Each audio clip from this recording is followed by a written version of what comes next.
All right, ladies and gentlemen, it is so good to be back with you. I haven't done a live stream since before I ended up getting, before I got banned. It's actually going live right now. You're cut, JD, stop. I have with me all of EFT. You're cutting out. Your mic's cutting out. Inflation in 48 years, the wide open borders with millions and millions of people pouring in from all over the world, including criminals of all types, and 11,888 murders, many of whom killed more than one person. We had transgender for everybody, men and women sports, crime ravaging our cities, and the whole world was laughing at us as a nation, but not anymore. 2 years ago, our country was dead. Now we are the hottest country anywhere in the world. America is respected like we have never been respected before. We have more money being invested in the United States than at any time in the history of our country. More Americans are working today than ever before. This week it was announced that inflation saw the largest monthly decline in more than 6 years. Just happened. It was just given out. The media reported it, and we accept it. The best in 6 years. The tax cuts in our great, big, beautiful bill are saving hardworking families thousands and thousands of dollars, like with the provisions, no tax on tips, no tax on overtime, and no tax on Social Security for our great seniors, along with the interest deduction on a loan used to purchase a car, but only if that car is made in America, and a 100% expensing for our job-creating businesses. Our stock markets are at their highest point in many years, but we can actually say of all time. And your 401ks, pensions, and retirement accounts are setting records every single day, the highest in history. For years, we paid the highest price for prescription drugs anywhere in the world. Now we pay the lowest price under my most favored nation's policy, because I was able to get the rest of the world and the pharmaceutical companies to act responsibly. Drug prices are coming down by 70, 80, and 90%. TrumpRx.gov. This will ultimately reduce the cost of health care. You have to go to TrumpRx.gov and take advantage of it. But the cost of health care is coming way down because of what we've done with prescription drugs. And with Trump accounts, every child in America now has access to a tax-free investment account to save for their future. You have to love how he starts out every Spiegel speech with like at least 40 minutes of him just glazing himself. Children, so that at age 18, they will have potentially hundreds of thousands of dollars in their account, and they'll get off to a great start in life. So for that, go to trumpaccounts.gov and sign up your child or any child who'd like to sign up. Our previously wide open borders have been transformed into the most secure borders in the history of our country, with zero illegal aliens being admitted to the United States in the past 14 months. That is zero. Nobody thought it was possible. We had the worst border in the history of our country, and now we have the best. Crime is plummeting nationwide, with the murder rate at its lowest level since 1900, or more than 125 years ago. We're making a record investment in our armed forces, and we have the strongest and most powerful military by far anywhere in the world. I built it during my first term, and unfortunately, we're forced to use it now. We won in Venezuela, which is now working with us to produce millions and millions of barrels of oil. We are likewise winning big in Iran, and you will see the fruits of that labor very, very shortly. America is back and doing really well, but we still have a major challenge that must be urgently addressed, because no country can be great without fair and honest elections. You have to trust your country, because if there can be no trust, there can be no greatness. And that's very simple. No trust, no greatness. For many years, I've called for bold, swift, and decisive action to protect the integrity of America's elections. Every American deserves to know that when they cast their vote, that vote will be counted accurately in a system, and that is to make that system secure, one where cheating and interference are not just difficult, but virtually impossible. Unfortunately, the system we have today falls catastrophically short of that standard. Tonight, I'm announcing the immediate declassification and release of critical intelligence revealing shocking vulnerabilities in our election infrastructure. Oh, boy. This evidence shows that the election system we have dangerously exposes and really exposes like levels never thought possible to hacking, exploitation, and foreign interference. Just as disturbingly, this vital information has for many years been covered up and hidden from you, the American people, our beautiful, our great American people. But that all changes right now. The documents we will release starting tonight have been gathered by the White House Government Transparency Task Force, a great group of people, along with the staff of the President's Intelligence Advisory Board, supported by our top intelligence agency chiefs, who have all personally reviewed the findings. We are presenting this evening and fully confirmed their authenticity. You can see these documents for yourself at whitehouse.gov. That's whitehouse.gov. Go check it out. Our purpose in disclosing this information is not to weaken confidence in election, but to earn that confidence by confronting vulnerabilities and correcting them very, very quickly. And that's what we're doing. The documents cover 5 major areas of concern.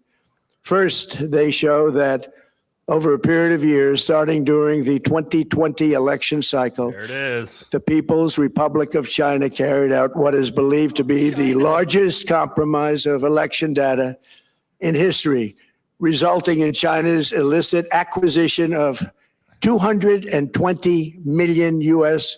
voter files.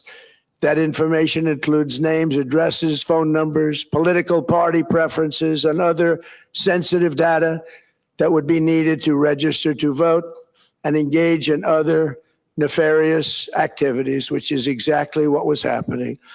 This data loss presents an unprecedented election security nightmare. The intelligence even shows that China assigned a data exploitation unit specifically to this new project. Compounding the travesty, the second set of documents we are releasing reveals that members of the deep state, very, very famous group of people, in many cases, in our intelligence agency work to actively suppress and downplay information about the extent of China's sinister election meddling, covering it up from both the president and the American people like nobody thought was possible. U.S. spy agencies began learning about the compromise of voter registration files in 2020 when they discovered that tens of millions of voter data, think of that, tens of millions of voters' data in 18 states have been bought, stolen, or hacked by China.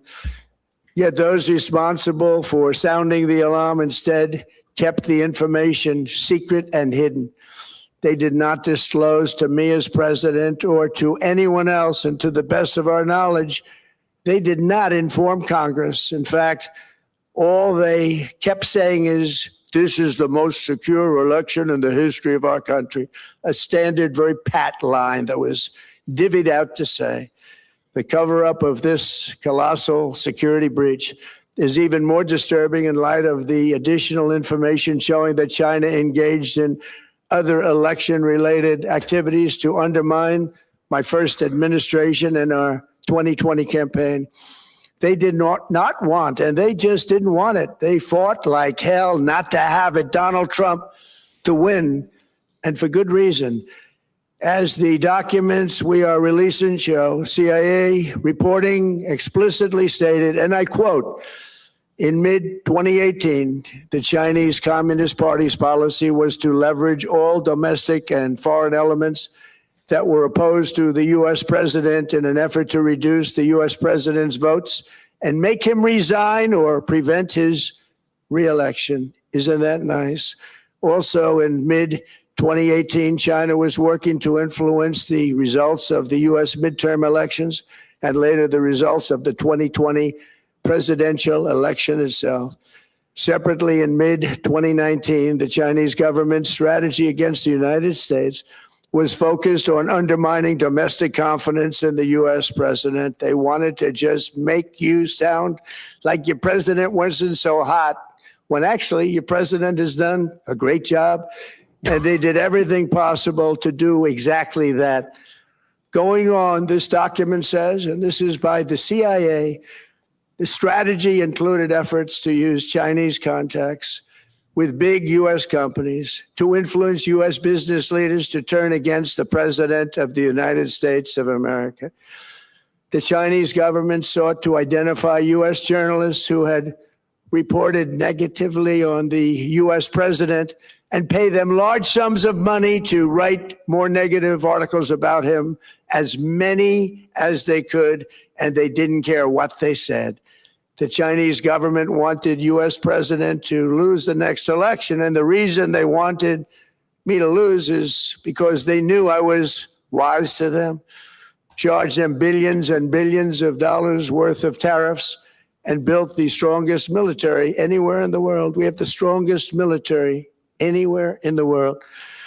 These are exact quotes from the CIA reporting. The name of the person doing the quote is now under review, but it gets even worse. Raw intelligence obtained by the FBI in 2020, yet buried by rogue bureaucrats, stated that China's activities even included an attempt to manufacture illegal ballots for Joe Biden.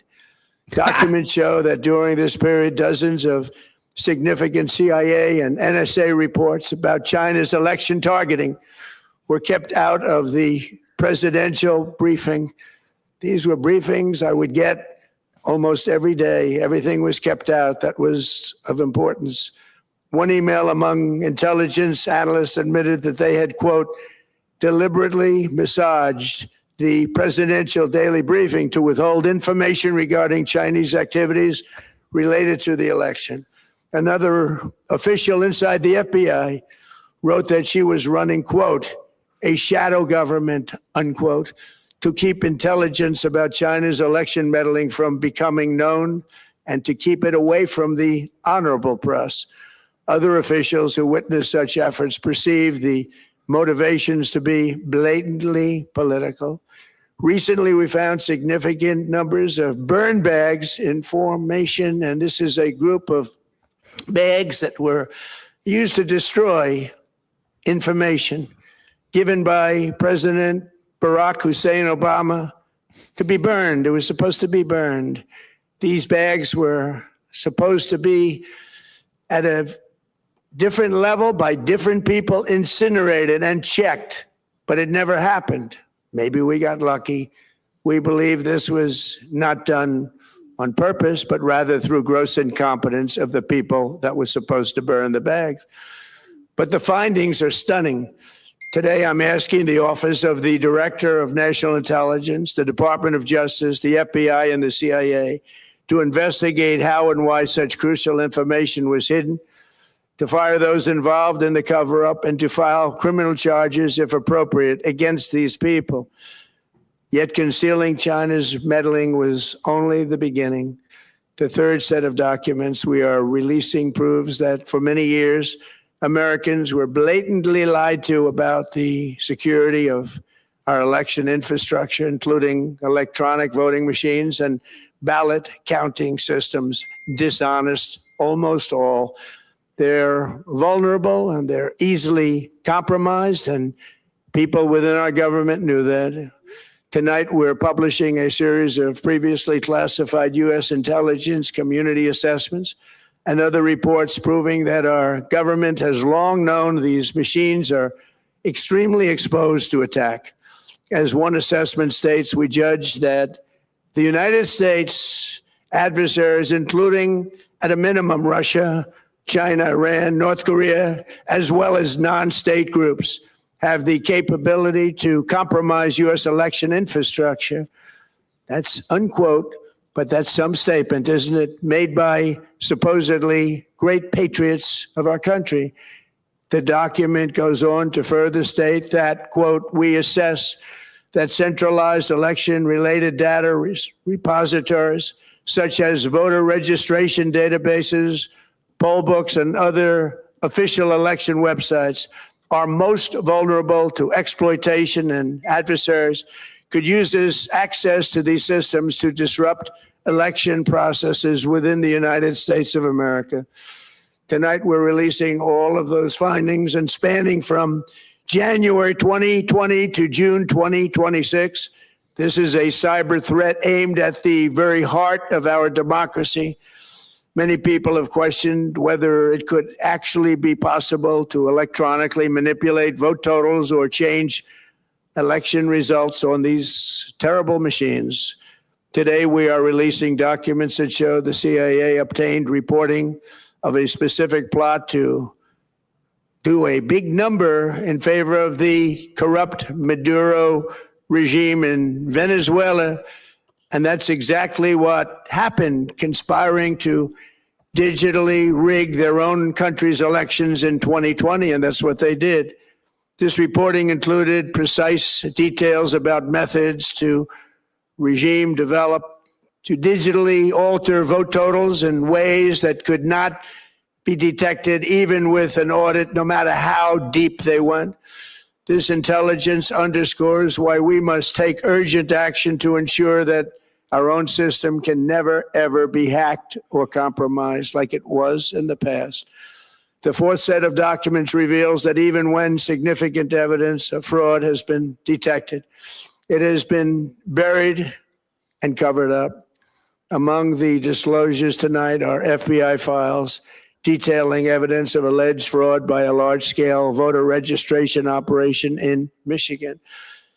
In 2020, Michigan State Police raided a Democrat Get Out the Vote organization, corrupt group in Muskegon. And we're so concerned by what they found. They were just so concerned. They couldn't believe it, actually, that they contacted the FBI in Detroit. The documents state that some canvassers admitted to FBI agents that they signed voter registration forms in other people's names, submitted fraudulent registration for people who did not exist, and received gift cards tied to their number of applications that they produced. In other words, it was pay, play, and cheat. The FBI agents working on the case believe that crimes were committed, yet the Biden Department of Justice slow-walked the investigation and killed it.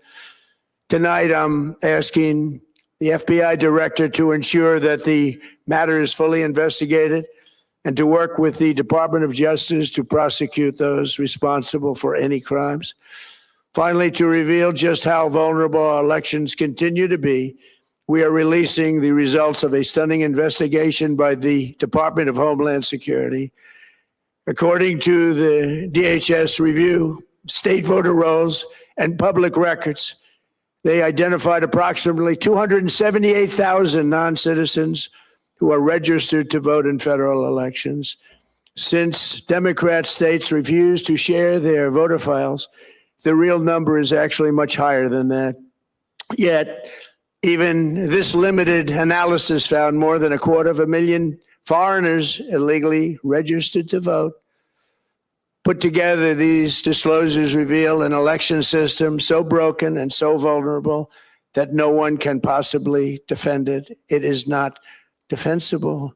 Hundreds of millions of U.S. voter files are in the hands of foreign governments. Our machines and ballot counting systems are exposed to hacking and manipulation and corruption. China and other countries have been trying to meddle in our elections. Evidence of fraud has been buried Hundreds of thousands of non-citizens and dead people are listed and active on the voter rolls, and yet we still have elections with no voter ID, no proof of citizenship, and tens of millions of ballots floating aimlessly through the mail. As one example of the insanity, California's recent election for mayor of LA and governor was held on June 2nd, long time ago, but it was just completed a few days ago on July 10th. Think of that, much more than 1 month. Took a month to count the votes. I wonder what they were doing. This is worse than any third world country. There's no third world country that has elections like we have. In a rare move, NBC and ABC Fake News have both said that they would not cover this speech. They knew what it was about because of the fact that they don't like the topic, because they know how corrupt our system is and they don't want to reveal it. They and others in the media are part of a plot. They want to continue this fraud for whatever reason. They want to keep it going.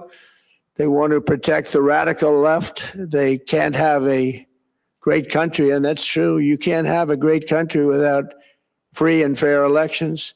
Fraud like this should mean a revocation of their licenses. They use our public multi-billion-dollar in value airways for absolutely no money. They pay nothing. All we want is honesty in our elections and honesty in reporting. They pay nothing for multi-billion-dollar assets. Great damage has been done to our country. Our elections were left vulnerable to being rigged and stolen, and the trust of the American people was lost. This cannot be allowed to continue. Every American, whether you're a Republican, Democrat, Independent, or otherwise, should be able to agree that we deserve the most secure, honest, and fair election system anywhere in the world. Secure elections should be a partisan, really, we should be together, Democrats, Republicans, Independents, everybody. And it should not be a partisan issue. It should cause to unite us, not to divide us. This should be a cause. We should be united, not divided. In light of the brand new and irrefutable information I have revealed tonight, my administration is in the process of notifying the states whose election data was compromised by the People's Republic of China and many others. We will be working closely to mitigate any harm, and we're taking swift action to ensure that sensitive voter data is better protected so we can never be bought, we can never be hacked, and we can never watch a stolen election again. Tomorrow, the Secretary of Homeland Security will hold a briefing to outline his department's recent work confirming cyber vulnerabilities in our electronic voting systems. They are bad. We're in the process of informing governors, senators, and members of Congress of potential issues in their states. If you look at voting today, it's in such bad shape in so many states, and we are committing to fix it. And we're also committing to be working with those states and local jurisdictions to help them fix and patch known technical vulnerabilities before the midterm elections. We have very important elections coming up. We want those elections to be honest. I've also ordered DHS to notify every state about non-citizens on their voter rolls and direct them to remove all ineligible voters from the lists immediately.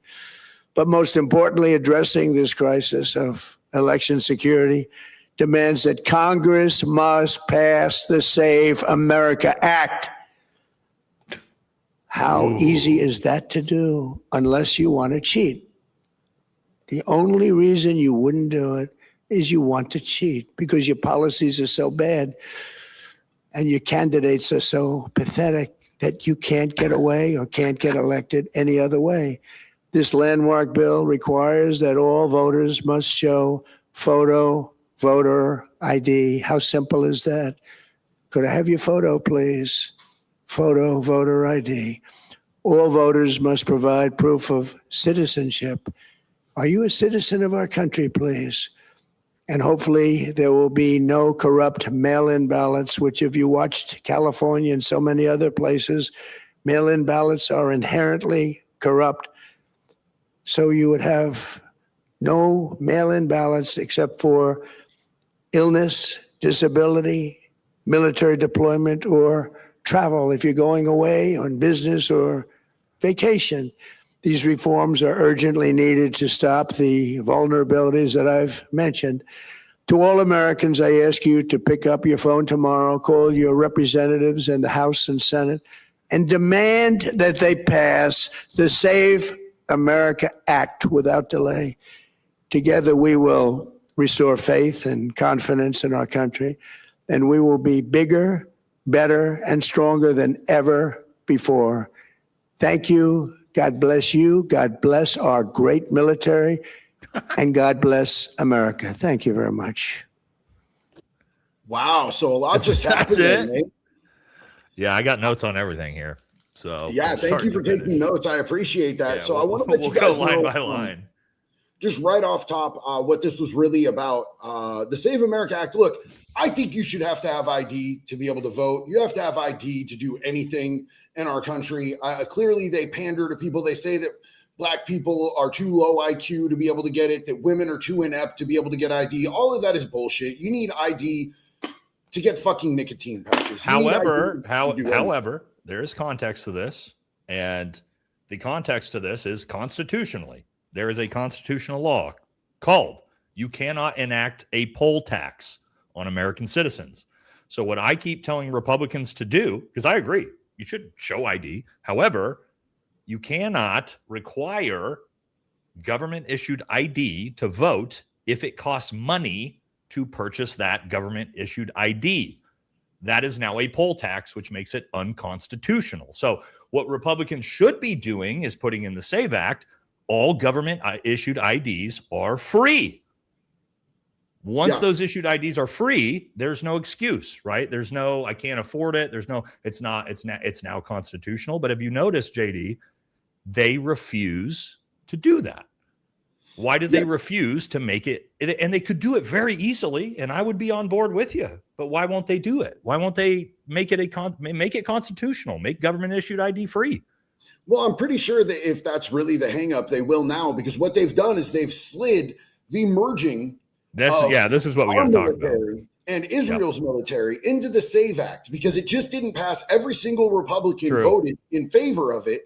And every Democrat except one, I'm assuming, I didn't even check. I just assumed it was Fetterman because he cucks so hard. Yeah, I didn't look, but you're probably right. Yeah, every Democrat except one voted against it. So it didn't pass. They needed 60. They got like 50 against 49, something like that. Yeah. I think it was 50-46. Yeah. Something like that, bro. Something like that. It didn't pass. So now they're sliding it into the Save America Act. Yes, they are. And that was instantly when they announced that Trump was going to make this speech. So you can already see the play.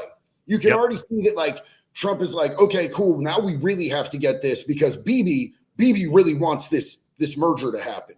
100%. So, 100%. That's what this speech was about. What, Jesse? That is perfect, because I have that down in my notes. Why the fuck would integrating and combining the U.S. and Israel militaries be tied to the Save America Voting Act? Because it's something that he really is pushing to get passed. We understand that, but like, how is Congress or Trump or MAGA or anybody trying to be like, oh, this makes sense. We'll just slide this into the Save America bill, combining a foreign nation country, which means we're no longer a sovereign nation. For those of you who don't understand that, like, we are not a sovereign nation once a foreign nation's military is now being funded by us. And that's being tied into voter integrity and a voter integrity bill. It's insane. Wait, what? And I guess I do kind of understand where the election integrity and China's steering the elections and Venezuela's stealing the elections. I get what he's doing here, right? It's the fear tactic to push his base into saying we have to get this voting bill across the line so that Bibi gets Israel taken care of for the next 100 years. Yeah. I don't know if you've talked about this with your audience about why why Bibi wants and Israel wants this so bad. Have you guys talked about this? I could explain it, like the real reason why we're doing this. So I really haven't been able to talk about much of anything because I've been on a 2-week ban, and I kind of swerve this topic. We don't have to detail. We don't have to go into detail because you've obviously been getting. I feel like we're a little bit safer on lives to be able to talk about stuff, but I'm like really in a defensive mode right now to try to keep my channel alive because they already don't want me on here. It feels like so. I think we'd be okay. We can usually talk about this because this is like actual policy being made through Congress, and usually this is fine. But let me break it down, and this is at the actual congressional level and the way the Pentagon works. Okay, this is really what this boils down to. So what? And we're going to use all our code words here. And also make sure we get all our, see, my chat's already on it, JD. They're already spamming. We love Israel, guys. First of all, let's make sure everybody knows me and JD are some of the biggest supporters of Israel and our greatest ally. Super pro. Love everything about them and their nation. We agree love with our greatest ally. What a wonderful ally. So that's established. Super good. That's established. Okay, so here's what's happening, guys. So currently the way this works is the funding for everything that we know goes over there runs through Congress, and it has to be signed each year, typically, even though we have a 10-year bill right now, to have that reestablished and that funding to continue because Congress is the power of the purse, right? So if our tax dollars are being used to fund a foreign nation's military, that has to be approved through Congress. So what they have now realized due to the unpopularity of that through corporations, not corporations, but organizations like, there's that one organization that we all know that starts with the letter A that may do some things with our elections. What they've realized is this is so politically unpopular that they want to decouple themselves from the optics of people seeing that. And what they realize is how they can do that is if they can merge their military and their intelligence apparatuses and everything like that into the Pentagon budget, they no longer have to tell the American people what funding is being used on that. For those of you who don't know, the Pentagon has been audited 7 times in a row and has failed the audit all 7 times, which means the American people have no idea where the money that the Pentagon funds that money through goes. We don't know. So what we can do now is the American people, as far as we will know going forward, $0 are spent. While the reason is we're going to complete that funding, probably increase that funding and hide it under the Pentagon's budget.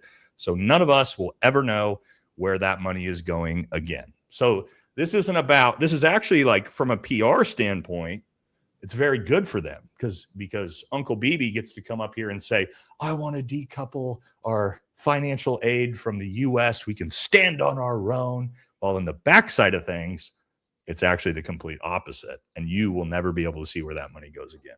This is the play. This is why they're doing that. So, and not a good thing, right? Like that's the fact we're doing that for a foreign nation is any foreign nation, right? Like I don't care who the foreign nation. It could be Australia, and I love Australia, but like, no, thank you. Like I don't. But they're very trustworthy, Nate. Like, I mean, like they bring us lots of gifts when we have meetings with them. And I heard that their gifts are really cool and totally trustable. Like golden pagers? They don't. Yeah. Well, I mean, besides pagers, I heard that, they don't often have spy tech inside the gifts that they bring, Hold on real quick. Somebody said, Nate, you look super thin. Thank you, because I am 240 pounds. So that's people, JD, everybody's like, thinks I look so small now because I'm not 265, 270 pounds. I lost all the weight. Now I'm trying to gain it back. I got on the gym today and got on the scale and I was like, oh, damn, I'm 212. That's great. Because I was that's good, man. Yeah, that's good. And I lost the weight. Now I'm trying to gain it back without the fluff, bro. Yeah. Somebody said, how tall is Nate? I'm about what, 5'7", JD? Yeah, you're about, 5'6", 5'7", bro. I mean, Anyway, no, I'm about 6'3", guys. So, but anyway, yeah. So that's we all know that this is what this is, right? This is a big push. I don't think they really care about the Save America Act. I think this is, like you said, it's a Trojan horse bill at this point, right? Mm-hmm. Oh, absolutely. They love doing this Trojan horse shit to us, bro. Mm-hmm. I personally, at this point, I'm convinced that Trump is a Trojan horse president to be able to like get JD Vance in. Yeah, right after the 2-year mark, because at the 2-year mark, Peter Thiel will be able to get the most out of his investment because he's funded. For those of you who don't know, Peter Thiel funded JD Vance's entire political career. He nabbed him up in college, started funding him. He's changed his name twice since then. And Peter Thiel, of course, is Palantir. PayPal Mafia, old school. Him and Elon were, two of the originators of PayPal. That's how he made a bunch of his money. And, now they do a bunch of defense contracting and surveillance contracting, all around the world. Lots of contracts with the U.S. government. And they've gotten a whole lot, like the majority of their government contracts in the last year and a half since Trump has been in office. But I think that, I don't think that they intend for Trump to make it through all the way. I think they knew that they could get him in if they pumped enough money into him, which clearly Marion Adelson and, that one package going around. They pumped enough money to get him into office. And I think that they always intended to have him be the Trojan horse for JD Vance. And it's just like what they're doing with this. They're using this as a Trojan horse to be able to get the NDAA passed, where they're going to merge our military and another country's military, which I'm just going to tell you right now, so I never served. I'm going to ask you a question. From a strategic military standpoint, does it ever make any sense to have two sovereign nations combine their military like this? Let me actually think through it, right, before I just go, no, right? Because does it ever make sense to have two sovereign nations combine their militaries? No, absolutely not. And do you want me to explain why? And there's a very specific reason why no one gets some of our technology. No one gets our stealth bombers. Nobody, right? Why do we reserve our most highest level military intelligence and equipment? Why is that something we don't give anyone? Because you do not know, right? The way that humanity works, you never know 10, 20, 30 years from now when your ally becomes the enemy you're at war with. Japan is a great example. We are very close allies with Japan today. Also, the only country that's ever had nuclear weapons dropped on them was Japan by us, right? They used to be the greatest enemy. So the point with that is you never know where you're going to be 5 years, 10 years, 20 years from now. And to be honest, the country we're talking about could very easily become an enemy 20 years from now with the way things are going. So no, you would never, ever, ever integrate these things because, again, as a sovereign nation, even if they're your greatest ally, Germany, we are very close allies with Germany today. Russia, here's a great example. We were very close allies with Russia during World War II to bring down Nazi Germany. Are we allies with Russia now? Fuck no, right? So China, all these countries where, the idea that you're going to completely integrate these militaries and share everything and give them access to everything. Okay, well, what happens 15 years from now when you're no longer allies? That seems like a pretty big strategic mistake. So that's why we very specifically don't do this, even with our actual greatest allies. You know what I mean? Does that make sense? Yeah, I'd choose Japan, bro. Japan and Australia. You know what I'm saying? Yeah, they are real allies. Like if we're talking about liberating a country, let's liberate Australia, bro. All right, real quick, everybody is just saying Nate is tiny. So let's pull up this picture. Okay. For those of you who don't know who I am. They got him in his feelings, dog. Oh no. You guys get me, dude. I don't but pull up our shared screen. You hype mogged the shit out of me, bro. So guys, this is me with a bunch of my teammates. 3 weeks ago, I'm on the left. Okay. Does Nate look like he's very small? That's me on the left. Let's all relax. Okay. That was 3 years ago. They say I have the Ozempic look. Okay. Anyway. All right. We're good. Is that, bro, how much AI did you use on that? That's where we're going. Claude, what'd you do to make that? No, I do appreciate it, guys, because the fact you guys are like, you look so thin, I've been working on it. I've lost 35 pounds. So I do appreciate it. You guys are actually complimenting me when you make me feel good that way. So I do appreciate it, guys. But anyway, all that weight you lost was in your calves. Yeah. Well, there was no weight to lose in the calves as is, but yeah, guys, I did lose about 35 pounds since you guys have seen me recently. So thank you. I do appreciate it. Hey, JD and I have both lost a lot of weight, to be honest. Yeah, I lost 70 pounds. So yeah. I do real quick. I want to let you guys know I have gotten multiple bans recently. I just got off of a 2-week ban. If you guys see me disappear for any reason off of YouTube, just know that I will be over on Rumble. I will never stop doing what I do because I love hanging out with you guys. I love the YouTube community. I never want to lose what we have, being able to do these lives. I've gotten to know so many of you amazing human beings, and it means so much to me. So if I do disappear, God forbid, I will be over on Rumble, and I will be way more savage because they let you say whatever you want over there. So it will be an absolute shit show. I will be back with a vengeance over there. Hopefully you don't. I mean, dude, you get popped for nothing. Nothing. And then I can't get a hold of a human being, and I just get AI reviews. And I personally hate that I get nothing but AI reviews. It sucks that I can't, get an actual person. You would think that once you get close to 2 million subscribers, they would give you maybe just one person that you can get a hold of and be like, hey, what's up? I know, dude. But it's just, they don't do that. So Trev, thank you so much for putting that link to the Rumble. I think I just pinned it. Yes, perfect. I wanted to point out also that we got all this information the very day that they decided they were going to make this Trojan horse bill with the Save America Act and the NDAA, but we still do not have all of the Epstein files. And interestingly enough, J.D. Vance was just on Joe Rogan. I saw that, dude. I wanted to talk to you about. That's something I want to talk to you about tonight. Is he was sick, right? But he said too much. He straight up said, we may have mishandled the way that we communicated about it, but we were very transparent and everything. And then in reality, he let it slip that he's like, we released, I think we had 6 million documents. We only got 3 million. Half. Yeah. So there's still another 3. They're still fighting right now. Ro Khanna and Thomas Massey just did the Epstein Transparency Act Part 2 to get the rest of it, because they're legally right now, the way that the DOJ released it and didn't release all of the files and had redactions that were inappropriate breaks laws. They're breaking the law to protect pedophiles that slurped on kids on a fucking island, my guy. So he's out here talking about this, and we still want that. I don't know about y'all. I still want to see arrests.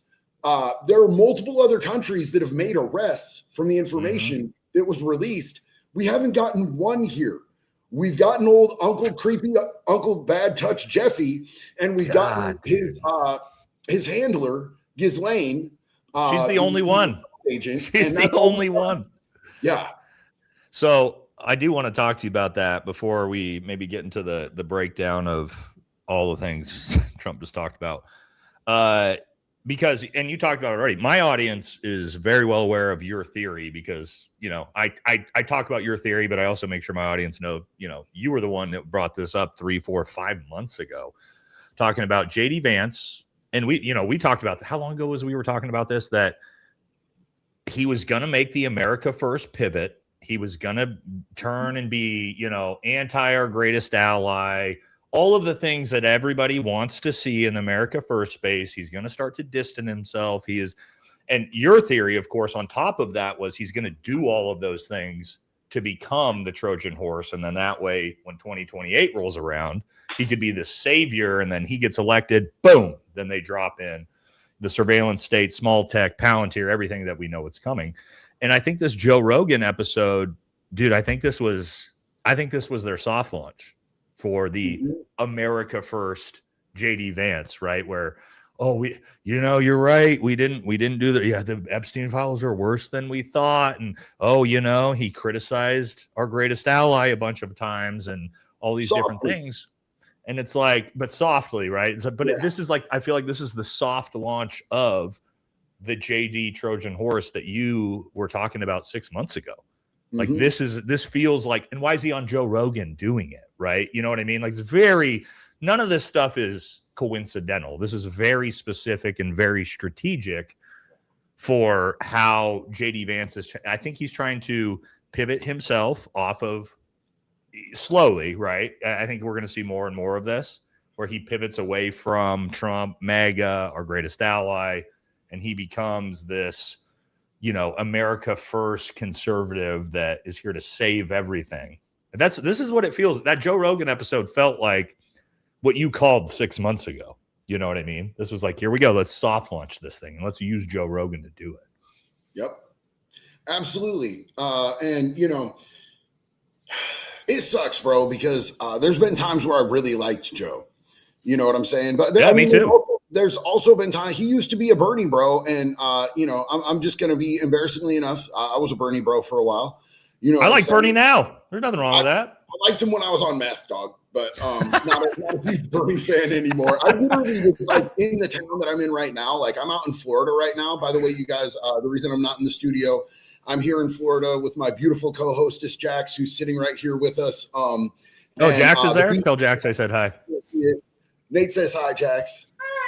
Hi. And we're chilling in a nice condo right on the beach. But I was in like this area when the whole election thing was happening, and I was drunk outside of a voting booth place, telling people to write Bernie in. You know what I'm saying? Like drunk and probably high on some weird shit. Because I was really into that back then. But he used to be a Bernie bro, and then he sort of did a pivot and a shift. And I feel like there's a huge pivot and shift on the left. You know what I'm saying? Anytime, and I'm not right or left, I'm not Republican or Democrat, but like when the left does something that I approve of, I'm gonna give them. And when the right does something that I approve of, I'm gonna give them. And like I do it here on my channel too. Yep. I lean more conservative, like hands down, flat out. I just don't think that what we have in office right now is true conservatism. Exactly. And I think that the American people are getting fucked in the ass. So, I don't feel a lot to clap about, but I will say this, I'll give them their flowers. Yesterday, every Democrat except for one voted against merging our military. And I think that it's a big deal. That is a big deal. It is. I think that it's treason to merge our military with another country's military. I think that's flat out blatant in our face, rubbing it in our face, treason to do something like that. I can't support that. So I give them any country, guys, the job they were elected for. Any country. Yeah, any country, bro. And again, like Japan. Even countries that I like. And I like, again, Australia, my favorite country outside the United States. If there was a bill to merge our militaries, I would say absolutely the F not. Yeah. No. So it's just, it's getting wild. So but also like you said, JD, what you just said there, I think is so important because I've kind of brought this up to a few other guests. Me and you are kind of conservative independents, I think both of us. But the way I say it now is like, I ask people, that are on the right, are you a conservative? Do you identify as a conservative or do you identify as a Republican? Because these are two completely separate things now in 2026. Conservative, because there's nothing conservative about the current Republican Party. Look at the national debt. We added $4 trillion to the national debt. We're spending hundreds of billions of dollars on war in Iran, hundreds of billions of dollars on ICE. Like all of these things, whether you agree with them or don't agree with them, do not fall under conservatism. Those are the opposite of conservatism. So for us that are we identify as conservatives, there's nothing about this that's happening. Like, oh, let's merge our fucking military with another foreign nation's military. Does that sound like conservative values? No, JD drunk. I haven't drank in actually. Yeah, JD's. They're calling you drunk. The day I get back to Oregon will be my 7 years clean. I haven't drank in 7 years. The day I get back to Oregon. I get that all the time too. Now that I'm not drinking anymore either. So thank you for reminding me to announce that. I don't That's awesome, dude. On the back for staying sober anymore because just not getting fucked up is the lowest bar you can possibly have. Like not poisoning your body and your mind is the lowest fucking bar. So but Nate, was there a point at which you actually were a Trump supporter? Do you feel like there was a shift? And good question. I'm honest and open about this. So I will tell people I've never voted for Donald Trump. You can check my voting record. I never liked Donald Trump. Like you want me to be like fully transparent going all the way back to like 2015? Guys, Yeah. I was a Ted Cruz guy in 2015. Okay. A Ted Cruz guy. I know times have changed, right? Again, this was 11 years ago. I thought Ted Cruz was going to be the next president. We're talking about like the build-up election with Jeb Bush, Trump. And so I was, guys, you guys know I'm honest on my channel, right? I'm completely honest and completely transparent. I was a Ted Cruz guy in 2015 because I thought he was the real conservative, right? I didn't know anything about our greatest ally or any of that. I wasn't paying attention to anything like that, right? I was in the military. I was active duty in Army Special Forces. I didn't have any idea what was going on with that. But my point is, I never liked Trump. So even back then, when he was on his rise, I didn't like him. Again, I liked people probably worse than him, which is not a great flex for me. But so I never voted for him. I will say there was times in his first term, especially as an active duty soldier deploying to places like Afghanistan, Trump did do a lot of good things with the rules of engagement. He actually always has done a pretty good job with the military specifically. So the military has always, even though I just had some young active duty soldiers over at my house today, took them out to the range. And so I got a good take from what do the young privates, the young bucks feel. And I'm starting to find out even they are like, Trump fucking sucks, right? So Trump's always done a decent job of taking care of the military, let's say, at least in his first term. So I was kind of like, he's not too bad. And then I think it was his, and you can go back through my content because my content's still all up. For me, it was, and I remember telling my buddy Aaron Love, who I'm doing a show tomorrow with, when Trump got elected, I told him, because I had already left the Republican Party at that point, if fucking Republicans win the House, the Senate, the presidency, and have a Supreme Court majority, and they do literally nothing, I'm fucking done. And then what did we get? Trump wins. He immediately bombs Iran. Immediately. So that was like step one for me. Like, and again, I wasn't a supporter, but I was like, okay, fuck this guy. The Epstein files, that for me was the final like scorched earth. I am 100% anti-Trump, like viscerally anti-Trump. And then the new Iran war, like all this stuff like compiled on top of it. So I was never a Trump supporter, but I was as a Republican, like, all right, this guy fucking sucks, but maybe he's doing like good policy wise, back in 2016, 2017. I didn't hate him. I wasn't a supporter of his. I didn't hate what he did in 2016. I heard a whole lot of people catastrophizing about him getting in office. I had already heard the audio of what he said about that little girl on the escalator. I had already seen him on the Howard Stern show sitting with his daughter and they're joking about how he's a sexual predator. And he's like, yeah, it's true. And his own daughter looks at him and goes, yeah, he is. Yeah. And so like, I wasn't a fan of the dude. As far as policy goes, like, I didn't hate what happened in his first term a whole lot. Like, I didn't see a whole lot that like really pissed me off. This term, yeah, I agree. It's just been an utter catastrophe. It's been fumble after fumble after fumble, and none of the stuff that he promised the American people when he was asking for their votes do I really see getting done other than shutting down the border, which needed to happen. And like, that's a big thing in my opinion. I think, JD, I think that so many of us like us that consider ourselves like conservative independents never really liked Trump.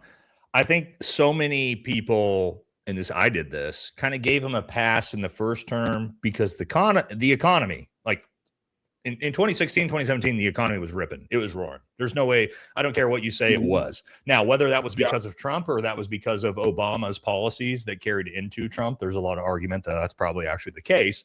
Regardless of the fact, the economy was ripping in the first year and a half of his presidency. So I think a lot of people kind of were like, this is the way the Americans are. Like, well, I know he's a creepy fucking pedophile that says gross shit, but man, I feel pretty good about my finances. So I'll kind of just like, well, that's not what Trump 2.0 second term is. Now we have all the worst parts of Trump with a destroyed economy and a war in Iran, and gas prices are $5 a gallon, and he's covering up shit for pedophiles. So it's like you get all the worst stuff of Trump with none of the economy benefit. And so it's like, why would anybody even if you're a Trump supporter, like that, you were like, well, we really like this stuff with the policy. You're not getting any of that anymore. Now it's all the worst shit plus a terrible economy. Like, who the fuck's going to support that? You know? Yeah. Even the people that are just kind of like, oh, well, I don't like him, but, you know, I'm doing pretty well in my pocketbook. There's none of that either now, you know? No, I don't know anybody who's really doing a whole lot better as far as how far their money is spending. Besides the Trump family. Well, I mean, they're doing great. They're doing great. Yeah, they make amazing investments, apparently. You know, very intuitive. So my buddy Alex Rosen, I don't know, very intuitive. Yeah. It's very intuitive. Yeah, Jax is right. He's got a lot of great foresight in the stock market. Here's the thing, like some Americans, and I encourage you, if you do stock investments, like Alex Rosen figured out his patterns. You know, where every Friday he would come and announce that, like, I wish I would have done that, JD. I wish I would have been doing that 3 months ago. Alex Rosen, the pedophile catcher, he's a buddy of mine. He's made shit tons of money. He's like, can't stand the dude. Love that he's in office. Love what he's doing with all of this, market manipulation. He's like, just follow what Don does, and just trading off of his obvious stock market manipulation tweets. Yeah, I mean, I wish I would have been doing that myself, man. You know, because they're doing it. Well, you might as well. You know, it's kind of like I forget the guy's name that made the app that tracks Nancy Pelosi's stock trades, and like everybody's just crushing it that uses that app. You know, and it's like, and I'm all about that, man. I'm not all. I wish that our politicians weren't doing that, but I think Donald Trump's stock portfolio should be able to be viewed in real time. As in, like, I should be able to make the trades that Donald Trump is making the second he makes them. That's what I think. I don't think that anyone who's serving in office should be allowed to trade. Let me tell you something. I have somebody who is very close to me, whose mom actually worked in the White House during the Harris Biden administration, right? I had somebody. You ever seen my pictures of me in the White House during Kamala? Yeah, so I had someone, I can't talk about it, but works. So Jax's mom is like one of the top space lawyers in the universe, probably the top space lawyer on the planet. Oh, don't give up too much. You're not supposed to give up. Yeah, don't like completely dox what she does. Yeah, yeah, JT. That's exactly what I said immediately. The politics of like either party or anything. No, like just that, space lawyering. She also worked during the Trump administration prior. And so during the Trump administration, there were no restrictions. During the Biden administration, she wasn't allowed to hold or own any stocks. They did that during the Biden administration for employees. And she had to sell my stuff. She had to sell stuff that was in Jax's name as well. Yep. But really, under Trump, we see what's going on. You know what I'm saying? Like there's it's a free for all now. Yeah. It's funny though, because we actually had to postpone our wedding until she did her like next screening. Yeah. Screening, because my criminal background would have affected her ability to be able to get that's all long gone now. Yeah, I don't give a shit now, dude. Yeah, no, it's and look, man, like I'm gonna say this, like I dig that it's a little more felon friendly. You know what I'm saying? Now you can buy pardons. He's got a pardon czar. Yeah, you're right. You can. I know people who straight up been able to buy federal pardons. You weren't able to like just buy federal pardons before. It's expensive. I have a friend who got offered for $500,000. That's so crazy that we're even talking about this. That you can just buy a pardon. You're right, though. This is happening. Pardons are, bro. I forget her name. It's some black chick that ended up getting a pardon, and then he made her the pardon czar. So it's you know, money talks, bro. Money in this administration, money definitely talks. You can buy citizenship, bro. You can get the Trump gold card. You know what I'm saying? Yeah. Yeah, you're right. Doesn't that come with citizenship? Yeah, wasn't it like $1 million to? I think I remember. Yeah, you can just buy citizenship for $1 million. Dude, it's. I mean, you're not wrong. I mean, when you say it's felon friendly, it's like. Yeah, but there's like, I don't know. I don't want to say there's like good felons or bad felons. There's like non-violent drug felons like you. And then there's the not, also the different types of felons that were like, maybe we don't support those guys. You know, dude, the pedophile style felons. Yeah, well, they get free pardons, bro. If you fuck kids, this administration gives you free pardons. You don't have to pay nothing. Oh my God, dude. But I forget which one it was, bro. But there was some rapper that just tried to pay for a pardon. Little boozy, dog. I didn't hear about this. Pay for a pardon. He paid $600,000, and they ended up stiffing him on the fucking pardon. So he's like, he's suing. Oh, good for him. Yeah, I'd be like, fuck no, dude. This is pay for play, I thought. Yeah, he's trying to get 300 grand of it back because it was actually in the contract that he could get 300 grand back, and they're like, "Well, fuck your face, felon, bye." So he's having to hire lawyers. What is going on, dude? I don't know, dog. It's insane. It's a fucking free for all. It's like they're fire sailing the entire country. That's what I was going to say to you. Is it feels like it's like a fall of Rome, but in the digital age where it's just like, we know this shit's fucking burning in, so let's make as much money off this shit as we can. Like garage sale, fire sale this shit. Like, that's what they like elites, it feels like they're doing, you know what I mean?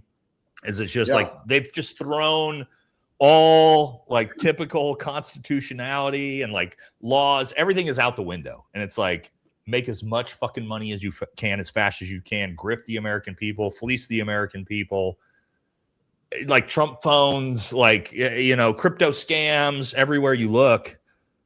To your point, it's just a fire sale. And it's like, but what really makes me like uncomfortable for the future on that, JD, is like, there is a shelf life to that behavior, right? Like we cannot have, like, let's say this is the new standard, to where now in politics, the next person that becomes president is like, yeah, this is how this works. We come in and we just fucking scam everybody and we just fleece everybody for as much money as possible. That's not a sustainable, it's not a sustainable path for our government and for our country. Like with Trump, we've almost become conditioned to like, well, it's Trump, it's the Trump family, but it's like, yeah, but what if the next person that comes in for 8 years also does that? And the next person also does that? Well, I don't even think it's going to be 8 years. I think that what they're shooting for is to get JD in for the last 2. Here's the thing is with this behavior, it's a level of criminal. There's such a criminality element with this that I think that Trump knows that, like, I don't think he's going to be around much longer, dog. To be honest with you. I don't either. Yeah, that's a good point. I think he knows that he's dying. I think he feels like, if he needs to ride it out, he's already got another country that's not going to extradite him back here. Like, clearly, that's a good point.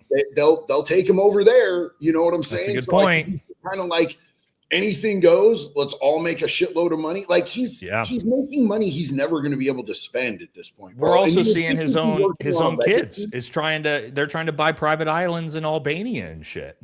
To your point, like over there. But I know I'm saying they're fighting back. But my point is, like, why is Peter Thiel leaving the country buying fucking areas of Argentina? Why is Donald Trump's kids buying areas of Albania? I would assume, to your point, because maybe they feel like in 2-3 years from now, they're all going to exodus this motherfucker. Yeah. Like, we're out, dude. We burned this to the ground. We fleeced everybody out of everything we can, and we're out. Good luck. See ya. It kind of feels like that's maybe the game plan here. Mark Zuckerberg, building $100 million bunkers underground in Hawaii. It's like they're all doing this. It's like they're all preparing themselves, like, or Donald Trump's bunker under the ballroom. It's like they're all sort of signaling that maybe there's, maybe the shelf life to this thing isn't as long as we think it is, Yeah.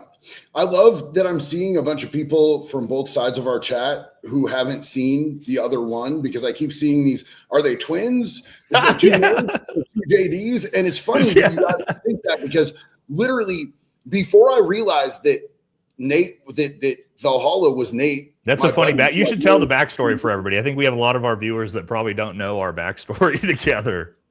I had known Nate for 20 years, right? And I hadn't seen him in a long time. And he went in the military. I moved out to Florida to escape prosecution on some car theft charges in Oregon.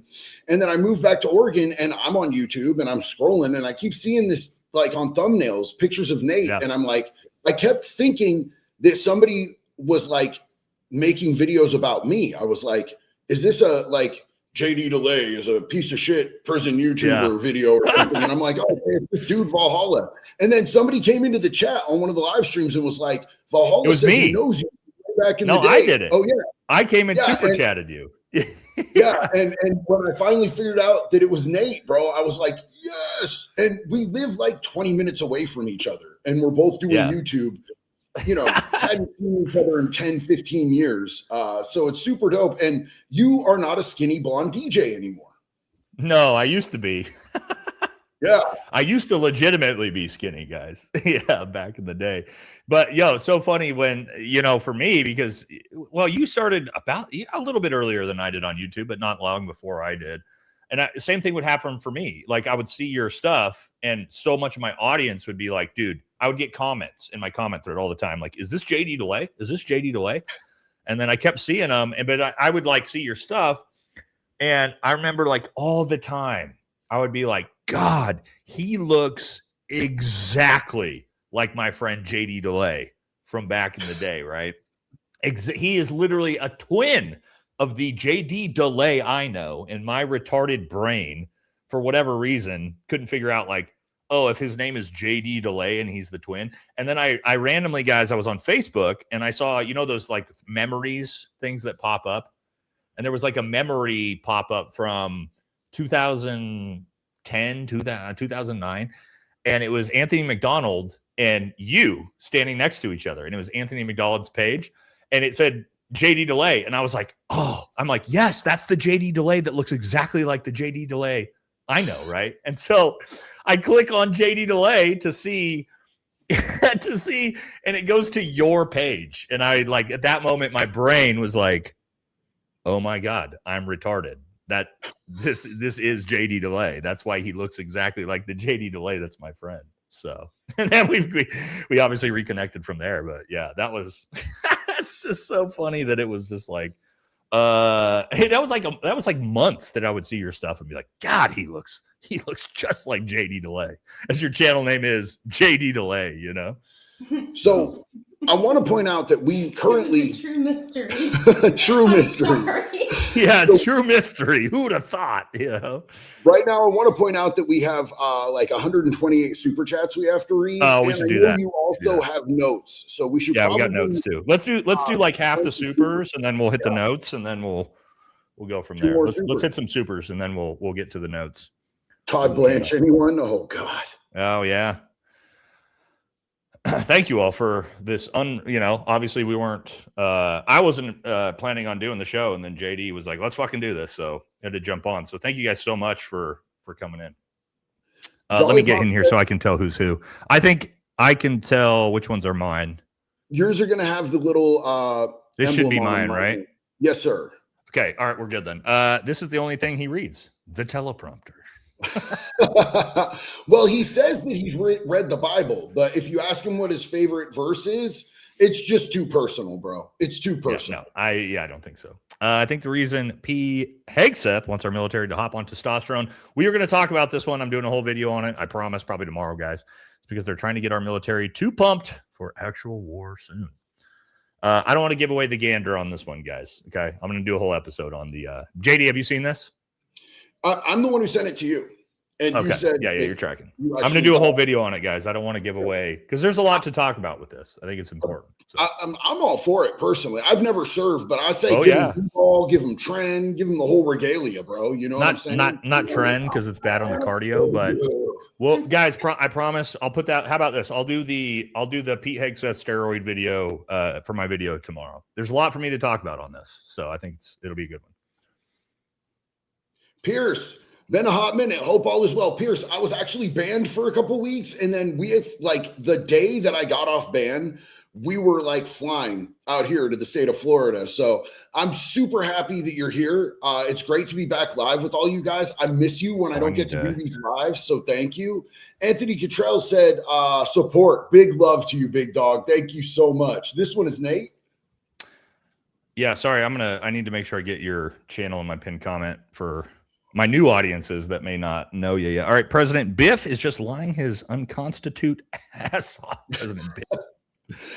Stacy Face, thank you so much. That's a huge super, and I really appreciate you. Hi, JD. Jumped over here to share some love. Thank you, sis. Me and Jax love you. We appreciate you. Thank you so much. I'll pull you up on screen when we get there. All right. Can we pay him to shut up? No, not enough. It would take a lot more money than what we could all pay. He has way more money than us, guys. He has he's worth $6 billion now, guys. So yeah, probably not. Bobby says, then start filling the reserve back up. Talk about the oil reserves. Yeah, and that's getting a little scary because the war's still going, and supposedly we're pretty much out of oil reserves. Bobby, by the way, guys, has been in the oil industry for decades, so he's usually our big go-to in explaining a lot of this stuff. But fucking love you, Bobby. Thank you so much for being here with us. Bobby's the man, dude. Dementia. It's a natural degradation of the mind. Yes. Facts. Sure, Jan says, what's next? Amphetamines, like H did. Welcome to Germany. Well, JD, you would know more than anybody. Do you think having a president on amphetamines is a good idea? Maybe in like a world war time might be? No, you don't want the leadership on it. Maybe the people on the front lines. You don't want the leadership. I'm sorry. I did meth for 20 years. The leadership cannot be on meth. It's not going to work. Okay. Ground soldiers, maybe, not the leadership, huh? Not the decision makers. If the guy with the football is seeing shadow people, that's not good. Okay, yeah. Can anyone hear anything but womp womp womp womp womp womp? Well, it's like the Muppets. Womp womp womp womp womp womp womp womp. I think it's the Charlie Brown teachers. The Charlie Brown, that's right, the teacher. So we investigated the 2020 election, but not Epstein. Trust me, guys, we are going to hit that very specifically when we get it. Thank you, Chicken. Frank says, I'll catch the replay. Can't take this asshole shit at work. Bro, I get it, dude. Yeah. Listen to that dude. That's crazy. Pancake says, WTF is this clown car is Kankle's McTaco tits. Oh, my God. Okay, that's good. Making a dramatic appeal to the boomers. Yeah, I think so. Yeah, actually. He started out with the greatest hits. Now he's running the bases by raising the Red Scare. Hey, Nate, why are we Marines so cool? Cheers. Yeah, Semper Fi to you, brother. And yeah, I think, JD, I think that is, if like it was the communism, right? Like the communism, China, right? Like we haven't talked about China in 5 years. And now all of a sudden China's stealing our elections. It's like, okay, all right. I was watching you take notes and I was like, yes, dude, we are definitely going to be talking about the resurgence of China. It's kind of cool to have him throw in a throwback, bro. It's like, we're already in a war with Iran. We can't blame them. Well, what do we do? We haven't heard the China. Shit about China? It's like seeing an old meme. Election breach, that happened under him. We're going to talk about the dates. I sent that to JD. I was like, it's funny how every date he's bringing up the corruption for, he was president during. He's like, kept bringing up 2020. It was like, homie, you were president in 2020, dude. Just saying. Celtic says, will he use the opportunity to deliver a eulogy at Big E and Lindsey Graham's? It'd be great. Pull. Nate the Freight. Thank you, Celtic. I appreciate you. And bro, like, honestly, I know that like I've been a little flippant about the passing of Lindsey Graham, but like, I know there are a lot of people hurting right now from that whole situation. So let's shoot a little love, prayers, and thoughts to the employees of Grindr because they're going through. I knew that was coming. I thought you were going to say the male prostitutes in Washington, D.C., but Grindr's pretty good too. Now coming out, like the that one lady fella that has come out and said that doing some Pegasus activity. But you know, one of my friends is the CFO of Grindr, dude. Like the guy who handles all the financials of Grindr, and I haven't texted him yet, but I want to text him and be like, "Is your job still secure? Like, yeah, are you guys about to go bankrupt? I know it's a absolute travesty losing Lindsay, but the NDAs apparently expired when he died, so they do. Yeah, going to be a lot more coming out. Yeah, there will be. Red Scare 2 electric. Hell yeah. Yeah. So they did it for 2020, but decided not for 2024. Guys, I promise we're going to talk about that. It's funny how it's only specific elections that were stolen. Nate, WTF is going on? Your president is so hot. This MF talks in the third person. He did that. Y'all, are we effing do? He did that. Did you hear him say that earlier? He's like, your president is so hot right now. It's like, I like the boomer disconnect he has with the word hot too. You know what I'm saying? Oh yeah, like it's Paris Hilton, like from 2000. Like so hot. Yeah. Like when he thought that some white chick was Nicki Minaj, and he was like, yes, so hot, dude, Nicki Minaj. So hot, oh my god, a nice Latina booty, but it's like a white chick and Nicki Minaj is black. Deport the illegals, save Nicki Minaj, the Latina body. Jan says, let it go already. Remember the phone call made to the Georgia election official? Find me 12,000 more votes. Just giving voters another reason to vote Democrat. Dumbass. That's a malignant narcissist. He didn't get into the Georgia election. I thought that was coming. I thought he was going to try to declare Ossoff and Warnock's seats ineligible, mainly because McConnell and Lindsey are missing. But he didn't do that tonight. He didn't get that far. It was just 2020. And I quote, I will not start new wars. I will lower gas prices. I will give out $2,000 from all tariffs. Yeah, well, they're coming. They're in the mail, guys. They're in the mail. I promise. It's with our Doge checks, bro. Our Doge checks. No, that's separate, JD. That was a separate one. There was the Doge refund checks and the tariff refund checks. Those were two. It's all in the mail, bro. You have to trust the plan. You have to trust the plan. Trust in Donald Trump said to trust in Donald Trump in the third person. Bobby says, let's play a game. Every time he says China 2020 or best economy ever, we take a shot. I'll bet 3/4 of the viewers are hammered in 20 minutes. Bobby, had we done this, we would have both been unconscious. All of us would have been unconscious at the table by now. He said China a lot. I'm over here like nursing protein shakes, and I would have had like explosive IBS or some shit by the end of that.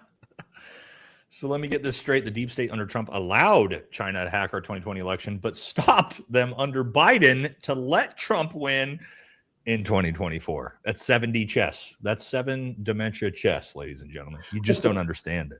New Canaan Guardian said, JD, what would happen to Jesse Mack Butler, the Stillwater Strangler, in prison? He's almost 7 feet tall, muscular, and might be hard to fight. So here's the thing. That's a big boy, dude. Yeah, when it comes to weirdos, though, they're not going to get a fair fight. It's almost like if Nate were to go into prison, since he's 3'6" and he's jacked and shit like that, he's not going to get a one-on-one. He's not going to get a fair fisticuffs. In prison, it's prison rules. There's a reason that the whole thing, like, you know, people are like, oh, we're playing prison rules out here, and they use that as a joke. In there, it's serious as a heart attack, bro.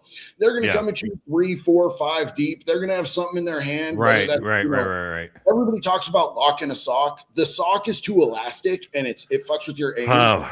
Put a belt around the lock loop and get somebody with that, bro. You're going to crack them. It's going to be fucked up. It's going to be game over. You know. Well, you're also, I feel like, just thinking about it, you're in like a very confined space, potentially in like a cell. And like, even for me, as big as I am, if 3 dudes come in that cell in that tiny space, even if I fucking lace, and I can fight, I lace up that first dude. If he gets his arms around my waist and then that second dude comes in, like, there's not going to be anything you can do, no matter how much of a like crazy fight in a tiny confined space with like 2, 3, 4 guys. I feel like it doesn't matter, to your point, JD, of like you could be fucking Dustin Poirier, and if 4 dudes roll into you in a cell with fucking socks and shivs, like you can't do anything about that. Yeah, and you know, we're gonna have a really current example of that with the 7-foot Wes Watson. You know, now that he's gonna be on his way to prison. 7-foot Wes Watson. Jack's just choked a little bit. I mean, 5'8", 7 foot, same thing. Yeah. Trump is overcompensating for his 3 inches. I do like that Trump says he's 6'3", 235 pounds, which is exactly what I am. we don't have quite the same physique, but I do appreciate his what he claims to be. He looks like a pear. You look like an upside down pear. It's kind of the same, right? Yes, that muscle weight the same. Okay? He's got his weight in his diaper. Absolutely lowest hanging fruit on the tree. Who the F gives a shit? The president is Trump maxing. Well, I talked about that. The 2020 election, like who fucking cares about an election almost 7 years ago? Trump does, but I don't think he realizes America doesn't care. Thanks, Donnie. We appreciate taking our money from China and giving it to our greatest ally. We're definitely going to talk about that. He's describing treasonous actions. Why no arrest? Well, that's not going to happen for a while. We don't arrest people for treason anymore. We used to swing them from trees. Nowadays, it's just cool, I guess. Like we voted in. As long as you're a politician, you can. And every treason. Republican votes for it. Mm-hmm. Haynes says, it does start with idiots trying to mess up our country. I'm still giving him a chance as he's cleaning the swamp. It will get ugly before it gets better. If you think Donald Trump is cleaning the swamp, okay, that's your opinion. I think he is the swamp. So I don't think he's cleaning it up very well. The bundle of sticks sold to us today with the NDA flock with the fat into the pineapple. Yeah. We're going to talk about that. AJ, what's up? AJ says, weren't there some bags thrown out the side of the White House under your administration, Trump? Some white powdered ones. Couldn't Obama legit sue Donald J. Trump, friend of the show? Both of our shows post term for defamation. Dude, I don't know, because like with defamation, as JD knows, like once you become a public figure, it's almost impossible to sue somebody for defamation, like unless it's like super egregious. And so like two presidents trying to sue for defamation, I don't know if you could even you know what I mean? Like we're in la la land here. Bro, it's funny because there's this like super angry leftist prison content creator over on TikTok who's suing this dude that I know because the dude said that he's a snitch and a fraud. And so he like has had him served. And like my name popped up in the lawsuit because I was in the comment section making fun of him. And he's trying to say that he sent an army of people on TikTok to defame him. And literally what I said is that he's fucking retarded. Like, so it's literally in a lawsuit that I called this dude a fucking retard, dog. Which I don't know if that files for defamation. Honestly, bro, like that's like a fucking notch on the belt, dog. Like I need to get a copy of that and frame it and put it on the wall in the studio, dog. Dude, I need somebody to. You know what's crazy, JD? Of all of the. Dude, I have done some big time exposing people content, right? Tim Kennedy, John McPhee, serious exposing people. I've never gotten even a cease and desist in the mail. Not one. That's the problem. And so what I tell people is people who are like, you know, when they're like, well, Nate doesn't know what he was talking about. I'm like, ain't nobody fucking suing Nate for defamation. So that's maybe like Nate does his due diligence and his research, you know. It's like when Milo comes out on Tim Pool's Milo's another one, yeah. And says Benny Johnson was banging boys at yeah, and then he says, sue me, bitch. And he's like, sue me, please. I'd love to go to Discovery. And it's like, yeah, oh, dude, he knows. He like knows. You know what I'm saying? It's funny, like the people who do a lot of exposure content that don't get sued, you're like, okay, they're probably on one. Yeah. So this, I believe, was for you, Poopy Pants Trump. Hey, come on. He's uses a diaper, all right. America, for God's sake, show some respect. Easy Hammer says he's going to use this to say he needs a third term, probably say he didn't get a carry momentum for his first term. This is interesting, right? Like I see people talk about this. JD, I talk about this on my show. Look, I almost, and let me get your take on this. I almost want Trump to figure out some type of constitutional loophole that allows him to legitimately, not like declare martial law, hide in my bunker, not leave. I mean, like he finds a loophole that allows him to run for president, because whatever loophole he finds will apply to Barack Obama. And I can guarantee you, if he runs for president in 2028 under that loophole, Barack Obama will also run. Not that I want either of them to win. I don't. But how funny would it be to watch Barack Obama run against Donald Trump and landslide Donald Trump in an election? Could you imagine? Donald Trump would never be able to handle that. And it'd also be the craziest, like, social media theater we've ever seen in our lives.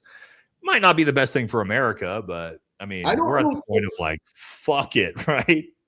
There's two things that I have on that, and the first is that I think he's aware that he's not even going to make it through this term. Yeah, I think you're right. Yeah, like genuinely, I genuinely heartfelt believe that he knows that he's not health wise going to make it through this term. But say that it happened, you know, I don't want either of those options, bro. I remember. Do you remember before Obama was in office, and we didn't have all this racial hatred, all these racial tensions? We didn't like. People were chill. Like everybody was fucking cool with everybody. We didn't have LGBTQ drama. We didn't have all the. You're not wrong. All this shit. I wonder. Let me ask you a question though. Is that because Obama, or is that because of the response to Obama becoming president? I don't know. I just know that things shifted and changed. They did. They 100% did shift, right? But is that because Obama was this crazy divisive leader? I don't really think he necessarily was. Or was it the response to a, Democrat, socialist, black, Muslim, whatever you want to call him? Was it the response to Obama becoming president that, because if you watch Fox News, you're like, remember the time Barack Obama wore a tan suit? And that was like the biggest controversy in the world at the time. He wore a bike helmet when he was riding his bike. And that was like, look at this emasculate beta male wearing a bike helmet. So again, I'm not trying to defend Obama. I honestly think Obama was probably a lot better president than Biden and Trump, both personally. But I'm not sure it was Obama that was what caused the divisiveness as much as it was the response to Obama becoming president. That was I wasn't paying that much attention to politics back then. I'm going to be real honest with you. I was more invested in doing fraud and selling dope. And I'm just being perfectly honest with you. I was a young guy in the military. I wasn't paying attention to politics back then either. So yeah. So I mean, all I know is that like growing up in the 80s and 90s, bro, like I grew up in a bad neighborhood in California, and like all the essays and all the black dudes and all the white dudes, like we were cool. Like the biggest issue was like if you wore too much red or too much blue, you were gonna get your ass kicked, even if you were like 5 years old. That happened to me. And like it was clear I wasn't a gang member. Like every boy's favorite colors growing up then was either red or blue. Now it's like, pink or light blue or whatever. I don't know. But things were cool, dude. Like things were super chill. No, you're not wrong. There has 100% been a huge shift when it comes to divisiveness, the black versus white hate divide, the left versus right hate divide. I don't think anybody could argue that has not escalated dramatically since Obama's term. My point is just for us to just be like, that's all Obama's fault. I'm not sure I'm on board with that. It could be a response to, having him in there. I mean, was America ready for a progressive Democrat black man as president? Well, they obviously were technically. I don't know what America's ready for anymore. Yeah. At this point, we don't fucking know. Again, just like you, I wasn't paying attention to politics back then, so I look at it like in hindsight. You know what I mean? Like much like you were. I think I don't think either of us were paying any fucking attention back then to what was going on. But I'm going to put up a poll on my channel here, as we have a conservative audience, and see what they think. Obama versus Trump in 2028, who would you vote for? Let us know. Does he allow bouncing? Does he following the bouncing ball as he reads? Remember those? Follow the bouncing balls from the like reading Rainbow. Oh yeah. So I feel like on our last polls, I feel like we got drastically different. Ends. Yeah, put them up on both channels, man. That's a good way to see it. Mine got 55% China is a bigger threat to America than Israel. Yeah. Mine was 97.3. Yeah. I would have voted with the majority on your channel. But here's what's crazy. If you would have asked me this 2 years ago, years ago, if you would have said, Nate, what is a bigger threat to America, China or Israel? I would have 100% said China. 100%. 2 years ago, I would have said China. 1,000.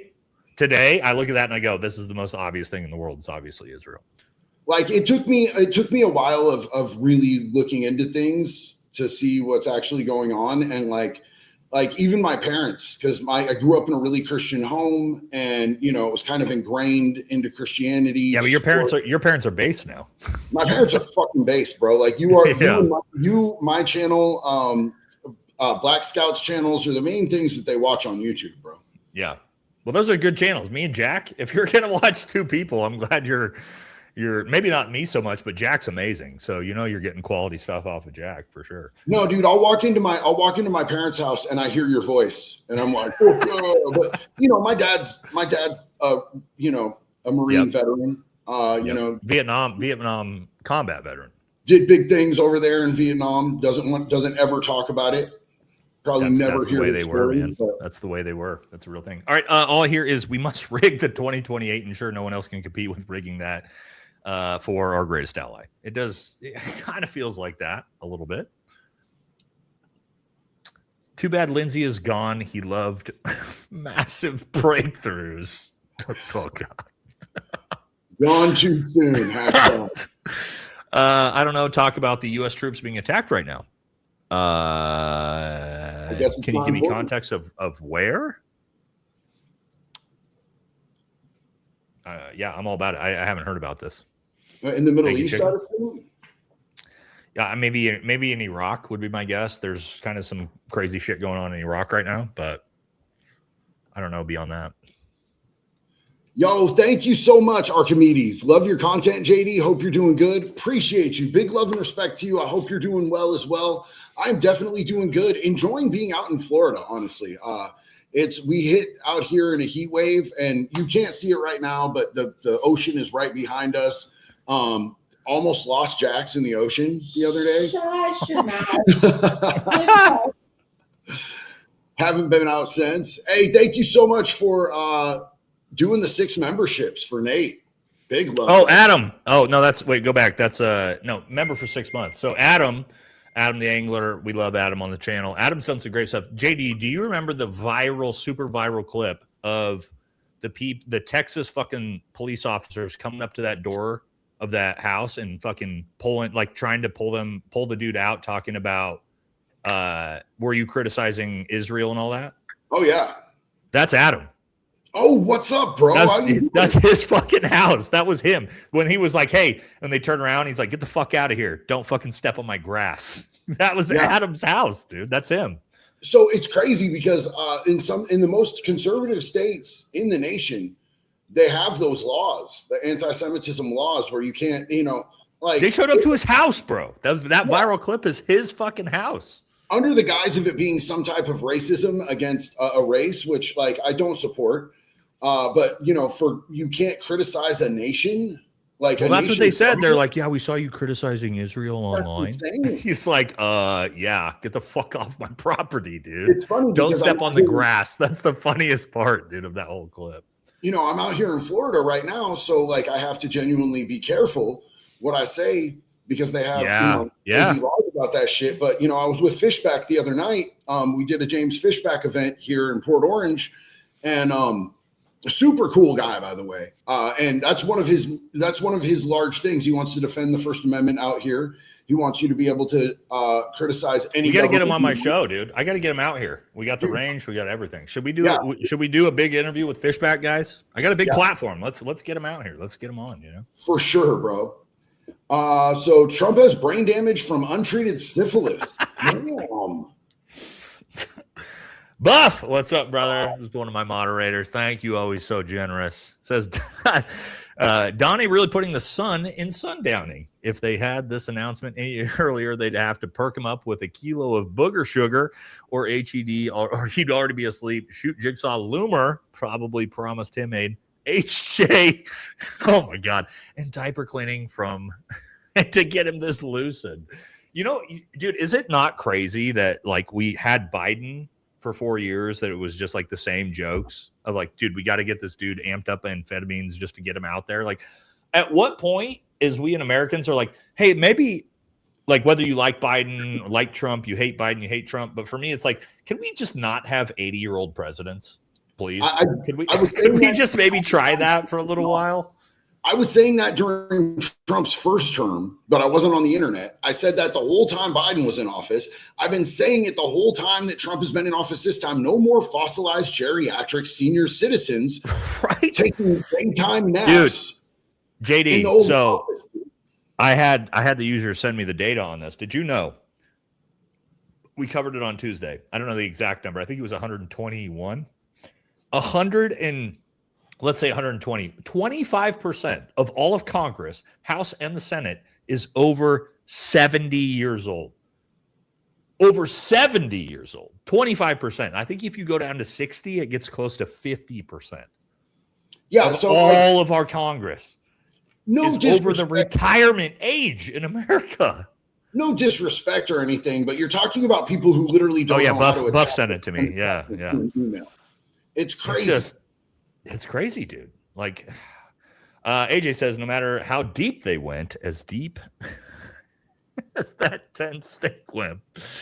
I always have to make sure AJ's one of my mods too. I always have to make sure before I read AJ's comments. Now I've got to the point like I have to read it first before I say it out loud because AJ gets a little too base sometimes.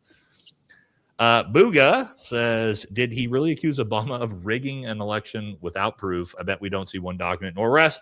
This is just a distraction from the distraction. You can say what you want. Obama, especially in his first term, 100% won legitimately. That was like, he ran an insanely good campaign in his first term.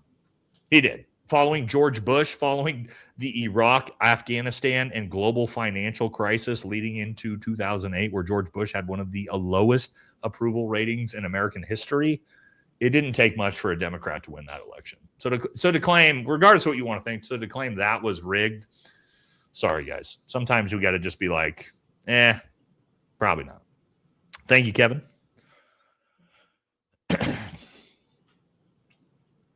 We got that one already.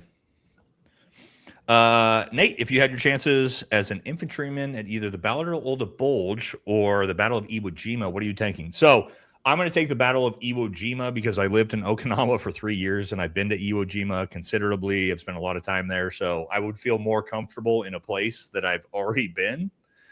But I would not really want to be in either because that's nasty war. World War II shit's nasty.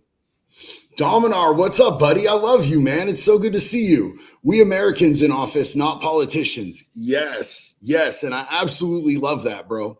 I absolutely love that. I'm just going to tell you, Fishback's never been a politician. I really enjoyed hanging out with him and seeing that rally he did. It was at a smaller venue, but it was packed out. You know what I'm saying? There was a couple hundred people there.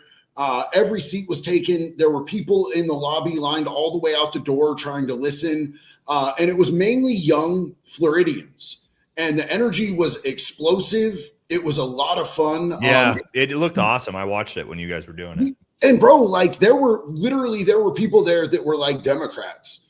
There was a lady there with very colorful hair and a septum ring who was like straight up. I saw that. Yeah. She was yelling out, yeah, fuck yeah. And, talk to her afterwards. She's a Democrat, but she loves that Fishback doesn't want AI data centers. That's really important to her. She loves that Fishback doesn't want flock. She loves that Fishback wants to protect the First Amendment. And she even was into that. He's so staunch. He's like a huge Second Amendment person, even though he holds his rifle. I was just going to say, he supports the Second Amendment. We need to get Fishback here with me at my range so I can show him how to handle a firearm so we don't have to give him a hard time for that. That's about that. That was my biggest criticism. Yes. You know what I mean? I do like him now. The more I watch him, I'm starting to like him more and more and more for sure. He does need to learn how to handle a firearm though. I will say when he was impersonating Byron holding that was funny. Handgun, that was funny. He said, I'm going to show you guys how Byron Donald would hold this gun. He points it sideways. That was actually funny. I like the fact that he signed a contract that he's actually going to do the thing he says he's going to do, or he can never run for any office ever again. Yeah, that got me. When I saw him do that, I was like, "Oh shit, okay." He actually does mean what he's saying. Bindergate. Oh yeah. Are we at version 3.0, 4.0 now? Let him keep speaking. We have we have a 25th Amendment for a reason. Yeah, but the problem is JD Vance is never gonna fuck. Well, maybe he will. I was gonna say maybe he's not gonna ever push through that 25th Amendment, but maybe he will. If JD's theory comes out to be true, then we might actually see a 25th Amendment out of JD Vance for that. It's perfect that the UAV is Tel Aviv's closest ally in the Middle East. That's a little shaky, seeing as how the UAE is a world leader in slavery and human trafficking. UAE and Israel don't really like each other. However, they're not enemies like, let's say, Iran and Israel. It's very, very complicated. Not for like a small 30-second segment, but yeah, we'll have to move on past that one. Someone give him a pacifier. The binky, dude. So, B Unit, thank you so much, bro. I appreciate you. Trump is a PDF protector. Listen, man, like this whole administration has done backflips. They've done tricks on it, bro. They've spit on it and fucking lowered themselves slowly and bounced up and down to be able to hide from us. Who was involved on this creepy island with Uncle Bad Touch Jeffy. Like it's undeniable, bro. Like I don't care like how much you like Trump or you don't like Trump. Nobody can deny that this administration has gone to extensive lengths to make sure that people who did horrific stuff, people that slurped kids on an island, get away scot-free with it. There's no way you can objectively understand. I know that people are like, liberal judges are blocking. They're not, dog. They're not. You are Fox News talking points, and you need to move past that and understand that they passed the Epstein Transparency Act. They're under legal obligation to release all of the files with none of the perpetrators redacted. Only victims are legally allowed to be redacted. And even in the face of having it be a law, they refused to do it. They gave us like half the files, all of the stuff, all of the emails for creepy Uncle Bad Touch Jeffy around 9/11 are just mysteriously not there. Yeah, those are the ones they didn't release. Yeah. What the fuck? Like, it's so obvious if you're educated about this stuff. And the people that do the Fox News talking point, I get it, bro. I get it. Because I know there's a lot of people who that's their news source and everything, but like I can't with it anymore. But you're right. What you said, but that's a big point. Not the amount of people, and like me, you, the people in our chat, people who are like following this closely, who are watching independent media, who are looking at like when we go through web and we like actually pull up the files and we show everything. If you actually go to like the broader audience, the boomers, people ingesting CNN, Fox News, mainstream media, they don't know any of this shit, guys. All they know is what Jesse Waters has told them or Trump has told them. They're not following any of this. And I know this because I had this conversation with my parents recently. Even my dad, I love to death, but we were talking about the Epstein files and he got a little huffy about it. And I was like talking about Trump and he was like, there's no proof of anything. And I was just like, yeah, but you have a son who literally covers this content who can show you the documents. And it's like, nope. Listen, it's like, all right, well, I mean, at some point, you know, and I think what this comment's good, right? Trump is a PDF protector. Whether you're someone like me who believes that Trump is a PDF, I believe that 100%. You don't have to believe that to know that this comment is true. Even if you don't think he is involved, he is objectively 100% trying to protect the people in the files. That is not debatable. JD Vance just admitted to that on Joe Rogan. He says, JD said there's no proof that Donald Trump had any implication in this. Yeah, but he is still trying to protect the people who are. So even if you don't believe that he is a PDF himself, you cannot argue that he is not trying to protect them. That's unarguable at this point. Well, and look, I'm never going to hold it against somebody that they didn't spend 2 months of their life and tank their mental health reading through 3 million documents. Like I did. It was horrible for me, bro. That was some of the darkest time of my life reading through, you know what I'm saying? The girl you sent me was a very bad girl last night, or, you know, your youngest girl, your youngest girl, yeah, or the email where they're talking about while he was doing what he was doing, the girl was praying to Jesus, so they're joking about next time dress like Jesus when you go to see her. Like, I understand that most people don't have the time or the bandwidth or the mental health to be able to go through that, because it almost tanked me, bro. So yeah, like I totally understand it. And the mainstream media is never going to talk about any of that. But, no. For me, who's educated myself on it, it gets real iffy. Plus, as a childhood victim, I know that I'm extra touchy about this type of stuff, not to make light of it using the word touchy, but it is what it is, Sorry, let me get back to where we were. Is this so thanks, Trump, for basically telling us that you're trying to rig the midterms and the next presidential election. There'll be Madison in our future. Yeah, we're going to talk about this when, if we can get to our notes, we will. Thank you guys so much for being so generous with the super chats. They're coming in, I feel like, faster than we're reading them at this point. We might have to take a break just to hit some talking points here. So thank you guys. We'll keep going.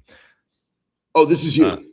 AJ, Trump did kidnap Maduro to ask him about how Maduro did voter fraud with hopes that Trump can do the same to avoid prosecution. I've heard rumors that Trump may be giving Maduro a pardon to admit that Venezuela stole the 2020 election. I have heard that that's potentially what that entire operation, the kidnapping, everything of Maduro, was to get him to bring him in to give him a pardon to say the 2020 election was stolen by his country, which nobody's going to believe that, but it sounds like that may be an angle he's taking here. So syndicalist wallower, not even denying that our system is broke, but if it's all rigged, he won in 24. I'd be more believing if he hadn't won. And that's a really, really good point. It's a really good point. You know what I'm saying? I think that, so living in the state of Oregon, I think, and Nate can probably see this and verify this. It's hard for people like in Florida to understand, I feel like, in Texas, but it's so easy to access voting, and they even have proxy voting. Oregon, for sure. Crazy. Oregon has proxy voting where you can go in and you can vouch saying that, I have this many people living at my house and I'm casting votes for them. That's insane. So, I felt the Save America Act because I feel like in Oregon, we're not getting it's bad. Let me give context to what JD's saying, because we both live here and we both understand this. And what he's saying is not true. When it comes to election, Oregon is very sketchy. For me and my wife personally, we reached out. This was before the last election, to the voting organization, voting agency, and said, "Hey, we do not want our ballots mailed to us. We're going to come in, right?" And you can request that. When we did that, they still sent ballots to our addresses after we had already voted in person. So my point with that is, even though we requested, please do not mail us the ballots, we're going to vote in person, they still sent it to us, which means we could have voted twice and there was no way anybody would have ever noticed. And now imagine how many times that's happened, across the entire state. So there is, 100%, there is huge problems with that. And Oregon is one of those states that, we haven't been able to figure it out yet. So, and now I'm rooting against the Save America Act because I don't want the NDAA. Hands down, flat out. It's not constitutional, right? Like make it constitutional. That's what I keep saying. Which they could do, but they refuse to do it. Yeah, but even if it was conconstitutional, I don't want it with the NDAA in there. Oh, with the NDAA and the Israeli-American military merger? No. Once you open that box, you're not going to be able to get a lid on that bitch, dog. No, absolutely not. Buff, thank you, brother, says, yep, old MAGA is bricked up for this announcement. Graham Allen and Tatum are picking each other's Instagram filters before they go simp maxing for daddy. Oh, God, I can only imagine what Benny Johnson has on his channel right now about how amazing that speech was. But Haynes says, we as Americans who call ourselves this need to understand that we lost our freedom years ago. We are divided and diminished. If you know true history, look into Maxwell's father. Well, yeah, that's proved me wrong before. Yeah, well, obviously our history books were legitimately written by Ghislaine Maxwell's father, if you didn't know that, or at least he procured the rights to them. Lost our freedom years ago. How long ago though was it? I mean, I do agree with you. Was it JFK? Was that the last moment that we felt like we had true leadership in the United States of America? After that, was it just, have we just been in this, what we're in since? Kind of feels that way. Was it JFK for me? He's my goat too. I mean, obviously, if you didn't know, JFK, I don't know if you know this, JD, but JFK is also the issuer of the Green Beret. The Green Beret only exists because of JFK. Everything in Army Special Forces is named after JFK. Or all of our schools, it's the Army John F. Kennedy Center of Warfare and Schools. Like everything is named after JFK. He's the one that issued it. So he's the GOAT. But it does feel like since him, have we had a president who has just stood up and said America first and actually policy-wise? I mean, he got killed for it, right? So I don't think ever since. I think he's been the last true America first patriot. You know, people say Reagan. I don't think so with Reagan. How much does AIPAC spend?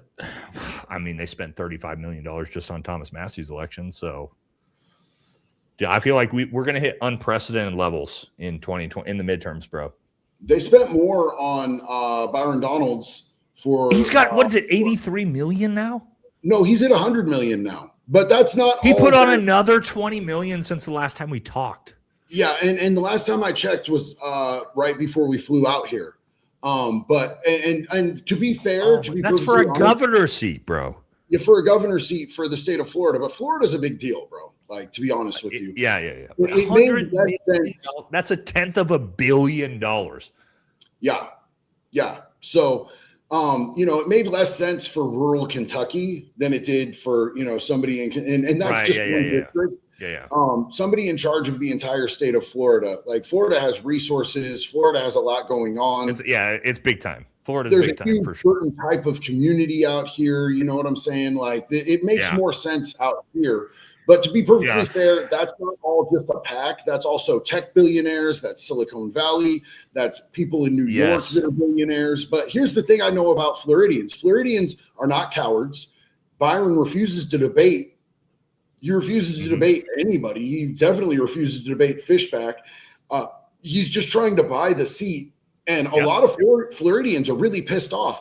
The vice mayor of Edgewater, which is a town over from where we're at right now, is a Democrat and switched to Republican so that she could vote for Fishback after she attended our event the other night. And she was like, I'm shocked that there's not more people from the government here. She's like, I can always name who's going to be in the front row before I even get here. And I'm the only one here. She's like, this is crazy. Wow. But she did a video with she drove 3 hours away to do a video with Fishback talking about how she's changing from Democrat to Republican just to vote for him, just long enough to vote for him. Wow. So that's how strong he's been on fire, man. Yeah. Nice guy. Nice guy. Thank you so much, bro. I appreciate that support. That means a lot. Big love from me and Jax. Joe says, when DJT speaks, as he's doing now, all I hear is clapping is the same sound from the teachers from the Charlie Brown cartoons. We said that earlier, Joe. It sounds like hearing wet macaroni and cheese sounds from your parents' bedroom late at night. Oh no. Okay. I don't even want to think about that. Let me purge that out of my brain. Thank you, JD. Everybody's going to thank you for that one. Everybody with traumatized childhoods is going, thanks, JD. Stacy. Okay. Thank you, Stacy, for the generous donation. One of our biggest supporters on the channel. Trump talking about honesty.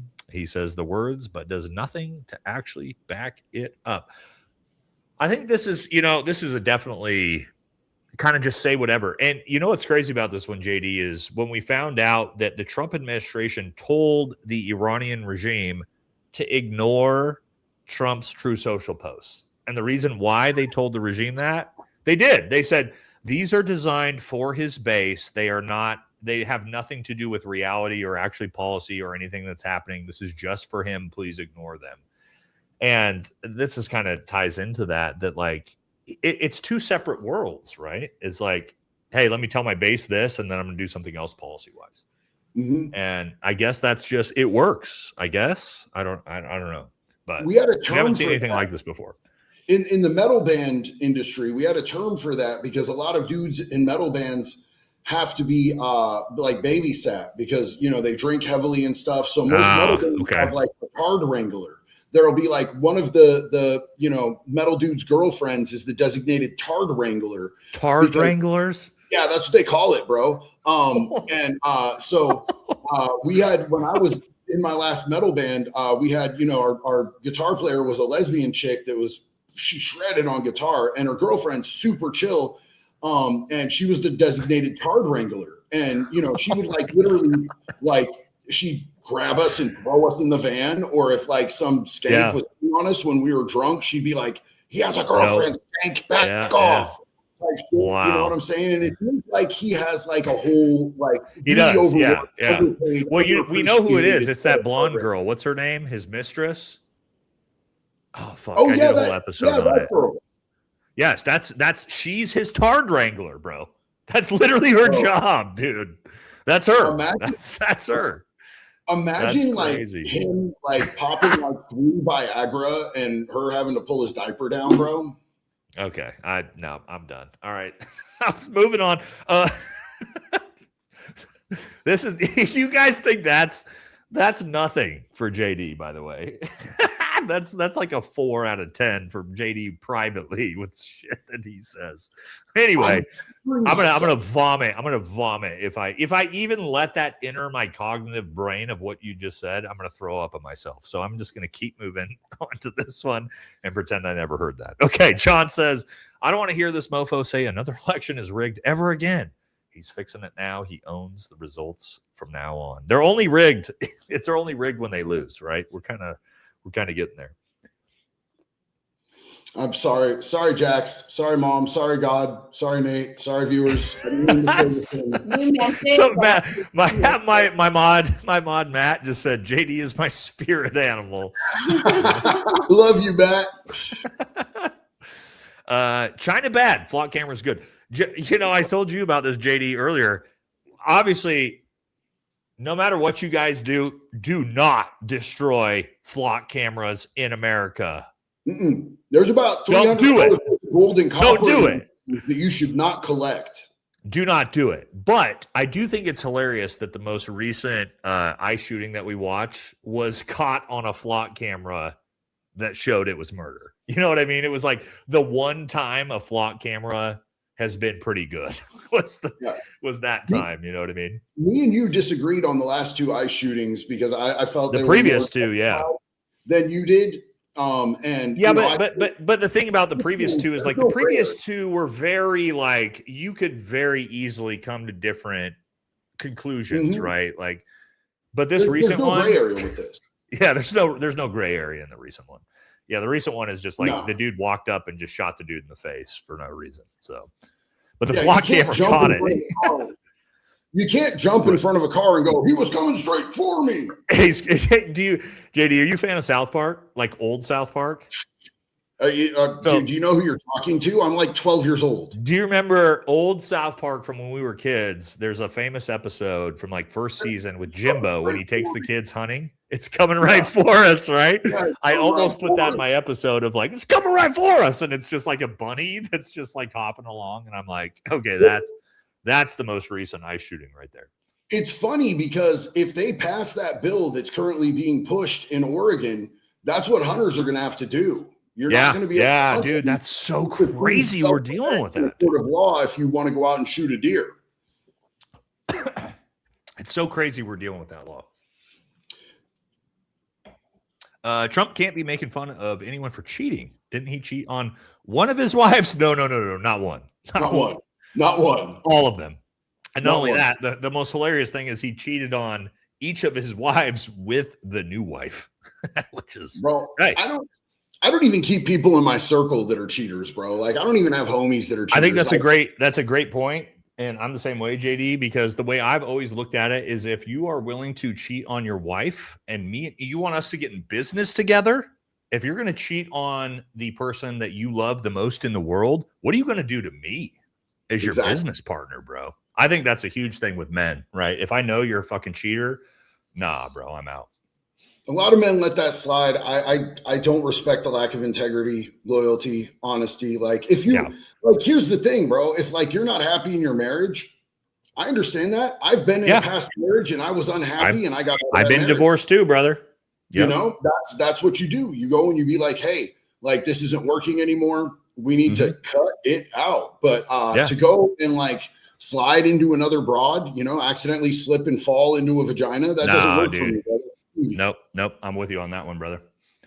I thought it's only lettuce that gave us shit. Well, you know, bro.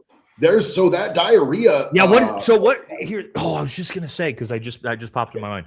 There's a diarrhea craze. Now I was gonna tell you. I'm not gonna say it. It's big in Florida right now. Maybe our family, not me, had some issues with this recently. I don't want to say it because my wife's going to kill me. But anyway, this has been a thing recently. And then I started hearing about this and I'm like, dude, there's like a viral diarrhea epidemic in the United States right now. Yeah. So what's the story? I don't know the story behind this. Do we know? Like a parasite. It's a parasite, bro. And things to avoid is like fresh produce, particularly berries is really bad. And raw vegetables, anything that's raw as far as produce. Brittany threw out all of the, I shouldn't say this. I hope not. Brittany threw out all of our produce like last week because she was having stomach issues. And so I think I didn't have any idea what was going on until I randomly saw this. Dude, we're out sorry here. Sorry to my wife if she's watching this. That's sorry. We love you, Brittany, and we're very sorry. It was all my fault. But we're and all of our favorite shit that we want to eat that we can't eat in Oregon. It was raspberries. Cat just said, shredded lettuce and raspberries. It was raspberries. It's shit that's on the no-go list because like literally that would take my wife out if she caught that. So really wanted Smoothie King. I fuck with Smoothie King heavy. Yeah, I'm Stoked on a Poke. liquid diet, so I was super excited to hit up my favorite smoothie shop, and now I'm like, oh, okay, I guess I can't do that. Yeah, no good Coke bowls when we're out here literally on the ocean. This straight up sucks, bro. Okay. Again, I didn't know about it, but take out the joining of us and our greatest ally. We're with you, brother. I won't even risk not drinking bottled water. I won't have ice, nothing. I'm terrified of this. Honest question: can Trump actually provide a valid photo ID? I think he's got his passport. He's got the new Trump passport. When do you think is the last time he actually did normal people shit? Like, when do you think is the last time that Trump had to go and pump his own gas or grocery shop? Why do we elect people who have no fucking gauge for what it's like for the average American citizen to live in this country? Yep. Never. Knowing his parents, right? Like, no, never. Yeah. If you've never had to go and worry about how much shit you can put in your cart at Fred Meyer's or Publix or Safeway, depending on where you're at, why go to the DMV? Yeah. That shit. Yeah. I agree with you on that. Thank you for your service, JD. I appreciate you. Thank you. I'm not doing any forced valor tonight. I do a lot of forced valor when you're not on the show with me, but I'm not doing it tonight. I saw the shit in Da Nang, brother. Charlie was in the trees. Stacey, thank you again. Trump needs to keep God's name out of his fucking mouth. Well, the Christian God, Stacey. Yeah. You know, it's funny. I was talking to a friend of mine the other day, and he was like, I really like James Tallarico. And I'm like, bro, that dude. Yeah, a lot of my audience does. And he's like, no. I like it because the right does it so much that I think it's time that at least one person on the left is trying to do that fucking scam and hustle to try to trick Christians. He's like, turnabout is fair play. I'm like, I wish just nobody was doing it. JD, I pulled up, and what I show my audience, because a lot of my audience really likes James Tallarico. I get it. But what I do is I pull up his voting record while he was in the state House Representatives in Texas. And what you will see is he voted. He is a hardcore pro-Israel IDF Zionist, and he has voted literally on bills to take away freedom of speech, First Amendment rights from Texans to be able to criticize that foreign nation. So if you actually get into his own voting record and deep dive that dude, he is a wolf. He is the definition of a wolf's in sheep's clothing. So my audience knows that. We were kind of pro Talarico for a little while until I deep dived his actual voting record. No. And here's the thing. But who he's running at Paxton is just as bad, dude. Like Texas is hosed, bro. Most people don't have the time or the energy or bandwidth to be able to go and research these things, which is why it's cool that they have people like us out here looking that up. I didn't know that. I just don't like I'm never going to, anybody who uses God as a Christian, anybody who uses God as a grift, I think that's the ultimate way of taking the Lord's name in vain. And me, I'm out. But we have to look at who is he running against? Ken Paxton, who is a pedophile protector. This dude specifically has pardoned fucking visceral pedophiles. So this just is your choice, Texas. People are in the chat are like, well, but is he better than Paxton? Probably, right? It's just like, is the hardcore Zionist Democrat better than the pedophile protector Republican? Probably. But I mean, if you're Texas, is that where we're at? Where that's our choices? We have the hardcore undercover Zionist Democrat versus the pedophile protector Republican, and that's the race. Probably he's probably better than honestly. Talarico is probably the best choice, and that's where we're at in American politics, where it's he probably is better than the pedophile guy, So it's just hard, right? Goddamn, why are these our choices? You know what I mean? But that's what they got. Sorry, I lost where we were at. Lucifer Trump. Thank you, very little dude. Yeah, both me and JD are tiny, so it could be for either of us. Stop all foreign influence in our country. I'm with you, Clayton. 100%. America first, America only. Why do you think, AJ, why do you think Trump is bringing on this nonsense up now? Oh, yeah, if he loses the Senate, then he gets prosecuted. Yeah, I mean, maybe we might even get to our notes here because we're kind of hitting. Prosecute him because I don't think we need to. We're literally hitting all of the topics with the super chats, so we'll probably be fine. But what is this new, we're coming out, communism, stolen elections, Russia, China. Nobody has talked about China for 3 years. And now all of a sudden, this is what we're doing, to AJ's point. Because there's always a political game plan with what we're doing here. Is it a scare tactic for the boomers heading into the midterms? Is that what we're doing? It kind of feels like maybe that's what it is. Chat, what do we think? Chat, what do you guys think? What was this? This was bizarre what we watched, but I don't know, JD, if you got an idea of what this weird back to China was, bro. That was like bringing back an old classic. That's like when you're in season 3 and you bring back the villain from season 1. You're like, you thought he was dead, but here he is. Yeah. Everybody's like, oh, the nostalgia. Yeah, you're right. 3 seasons later, the old antagonist shows back up. Yeah, you're right. Yeah, again, I don't American know, politics are being written by DC Comics now. Yeah. Vulcan, I can't read that. Digital Elite. Check out Crime Junkies podcast over Roger Huber. Thank you so much. I appreciate that. Thank you. And this one is for you. So Obama flubbed it and let Trump win, but then Trump flubbed it and let Biden win, but then Biden flubbed it and let Trump win. If the Democrats are so powerful, then what happened? I think this is a perfect comment, right? Because it's great, right? Why did Obama let Trump win over Hillary? Well, why did Republicans, if everything is rigged, right? If everything is rigged, why do Republicans let Trump win in 2020? Why do Democrats then let Trump win in 2024? It's almost like maybe things I do believe 100% there is voter fraud, 100%. But is it like this large scale, like the Democrats control everything? Well, it's hard for me to believe that the Democrats control everything if they let Trump win in 2024. Does that make sense? Right? Or reverse that. Like if Republicans control everything, why did you let Biden win in 2020? You know, like logically, does that make sense? I mean, look, bro, like we're like predominantly run like the Republicans have the monopoly right now. We're getting nothing done and everything is fake and gay.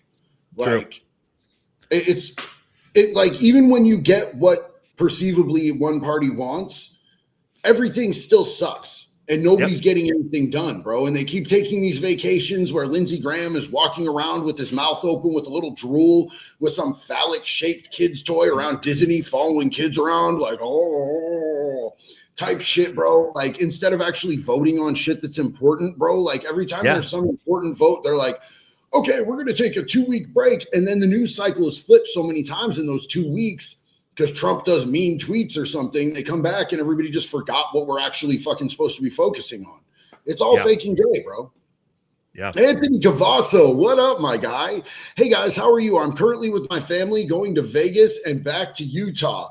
I just got back from a huge trip from Seattle and San Francisco. I'm tired. This was an 8-day trip and I'm on day 8. Brother, I'm so glad that you're here with us. I hope you're still here. I love you. I appreciate you. We're on a 14-day journey right now. And you're traveling.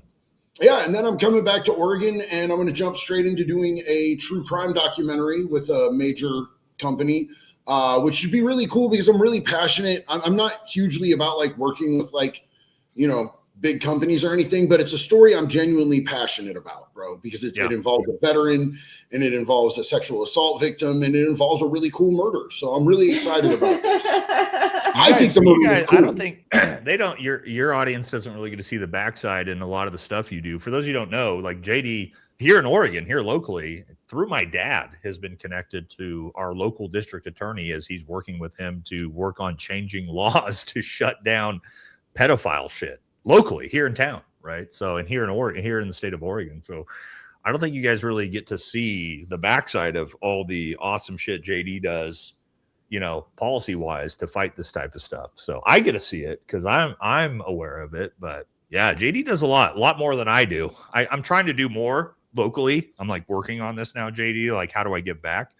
But JD is like way ahead of doing awesome stuff like this. With, some senators here soon and working on actually writing and passing this legislation. Because it turns out that having big social media platforms gives them leverage to put pressure on the people who don't want to pass legislation to make it illegal for grown ass old men to send pictures of their private parts to little kids. And that's JD is literally working with our local district attorney to get that shit changed, which is incredible stuff. You know what I mean? The amount of manipulation in the speech. Well, I don't even know if it was manipulation. It's kind of just verbal diarrhea. Bro, this next one is hard. Oh my God. Okay. Hayden says diapers are scared of Trump. Okay. Bobby says make election day. Oh, Bobby, we talked about this. Okay, so JD, I think you might agree with me. Make election day a federal holiday and remove PAC money and lobbies, 100%. But I think the first part of this is most important. Why? And this is my biggest criticism of the Save America Act. There's 2 provisions they need to put in that bill. 1, make government-issued IDs free. 2, make election day a federal holiday. Put those 2 provisions in the bill, and now there's no more excuses. It's free to get an ID. You can show up. Everybody has one. And also you have the entire day to show up in person to vote. But they won't do this. They won't put the 2 things in here that could actually facilitate this. You know what I mean? I'm 100% on board with both these. Don't you agree that these would be great things to do? Well, of course they would be, but I feel like the Save America Act is more performative than anything else. And now that it's become a Trojan horse, right. I'm really like, okay, cool. Yeah, I see what they're doing, and it's dubious. Yep. Joe says government ID, like a driver's license. They won't. They won't kill that golden goose. The amount of revenue. So Joe just kind of like actually gave us the good government answer to what I just said. The amount of revenue they generate off driver's licenses in places would get funneled. They'll never make government ID free of any kind. Joe, great point. To me saying that to JD of like, obviously this is the choice, but how many billions of dollars does the government lose if they decide to do that? And that's what it's all about at the end of the day, probably. Yep. Good comment back to that, Joe. Thank you. Ryan says, buddy. Oh, that's Ryan, for you. Sorry, brother. What's happening, fellas? Glad that you're live. Flag. Foster here. Love you, bro. Appreciate you so much, Ryan. Flag. Glad to have you here, bro. They don't want JD because he gave out. Gave out. I'm not sure what that's in reference to. I think it's JD Vance, but I'm trying to. Yeah, probably. Yeah. And I want to give a huge shout out to Freedom Cherie. Thank you so much. I appreciate you. And I'm going to read your super when we get down there, but I wanted to acknowledge you because that was so generous. Thank you so much. And we got Wilderson. Dude, JD, I'll get this sometimes on my show. We'll be talking about stuff and somebody will be like, JD's a fucking piece of shit. And I'll be like, whoa, that's my homie. And then I'll realize the context that they're, the vice president of the fucking country is named JD too. And I have to remind myself that, like, my homie is JD DeLay, but like, they're like the vice president is also JD. So every time in the comments they're talking about that of your lives when JD Vance is being brought up, I always feel attacked, bro. Yeah. All right, Slide says, I get the ID thing, but in order to register, you need to be an American citizen. I'm from California. When I turned 18, I had to go to the DMV and register to vote. I needed my Social Security. Only U.S. citizens can vote in federal elections. Correct. So that's my point in this is whatever you need to register to vote. I don't give a shit what it is. Is it your birth certificate? Is it your Social Security card? Is it your driver's license? Whatever it is, make it free. And now you can make that a requirement and it's not a poll tax. But until you make that free under the U.S. Constitution set up by the Founding Fathers, you cannot force people to pay for anything to cast their vote. That is the way our entire democracy was set up. And so I'm all about giving out free IDs so that you can be required to show them to vote. I think that's a fair fucking thing. Why can't the government give out free IDs, JD? Is this crazy? Well, I mean, it's all about the money. You know what I'm saying? Like it's a major racket and hustle. The markup on IDs is clearly fucking insane. Yeah. But that's a poll tax. That's a poll tax. If you tell me I have to show my government issued ID that I had to pay $138 fucking dollars for, that's a poll tax. You can't do that. Give it to me for fucking free and I'll show up and show it to you. Yep. I think that's fair. I don't think that's that crazy for the government to be like, hey, we can give you this ID for free so you can go vote with it. Wilderson, it's great to see you here, brother. I haven't been on live for a while because I got banned and I'm out here in the state of Florida right now working on a few things. You guys really need to stay tuned. I've got something super cool going on this weekend. You guys know that I've been dabbling a little bit in taking people off the streets that shouldn't be on the streets that aren't safe for kids. We got some of that going on this weekend. And, just hanging out here in Florida. I love it. I miss it. Came on the hottest part of the year again. So love you, brother. It's great to see you. Save Not Soft. I love that name. And thank you so much for helping with the algorithmic understanding. We're good now. We're safe now, boys. That's for you, brother. It says, what's the deal with you Oregon boys in sleeves? JD, Cam is also a mutual friend to both of us. Cam lives like 10 minutes down the road too. None of your shirts have sleeves. If y'all had Texas summer heat, it makes sense. Dude, it is. If you don't think it's hot here in fucking Central Oregon right now, you're out of your mind. It's hot as shit here. But also, look, you think I spent all this time? We spent all this time under the needle tattooing ourselves to death to cover it all up. Are you crazy? Not doing it. Crazy? No. Your back looks sick, by the way, bro. Thank you. Wrote a script you can send to your politicians about not losing our sovereignty to who. I can send your email. Yeah, absolutely. If this is a good script that they can send to their local politicians, send it to my email, valhallafirearmstraining@gmail.com. JD would probably be interested in that too. Also, funny, elections are apparently compromised, but you won the last one in a landslide. And all this right before. Yeah, that's true. He won every swing state. He blew Kamala Harris out of the water. So are elections really that? You know what I mean? Like, it's hard for me. You know what I mean, JD, to be like, dude, you just won in a landslide, and you're complaining about an election 7 years ago now. You're not looking at it right, bro. You've got to lean into your Fox News talking point and just say too big to steal, fake news, right. To steal. Donald trust the plan type but shit. I think it's important. I think people forget how low Donald Trump's approval rating was going into the 2020 election. I mean, he had like a 37. And keep in mind, that was with COVID, right? Like COVID, I think people forget, JD, about COVID started under Trump. 2 weeks to flatten the curve, Operation Warp Speed, that was all Donald Trump. People were fucking furious heading into the 2020 election. You know what I mean? People forget that. It's like, dude, he was not popular heading into the 2020 election. Now, whether that was his fault or not or anything like that, that's separate. But it's not like he was this landslided, super crazy fucking president that then somehow lost. Like, people hated his guts heading into that election. People who didn't live in the state of Florida had every right to be furious. Here in the state of Florida, you're right. Yeah, you guys, Florida was like the only state that was, holding American constitutional values at that time. I lived in Florida during the whole 2 week to flatten the curve, and we stuck to that. We 2 weeks and boom, it was back up and running. And DeSantis said, I'm not letting people tank their livelihoods.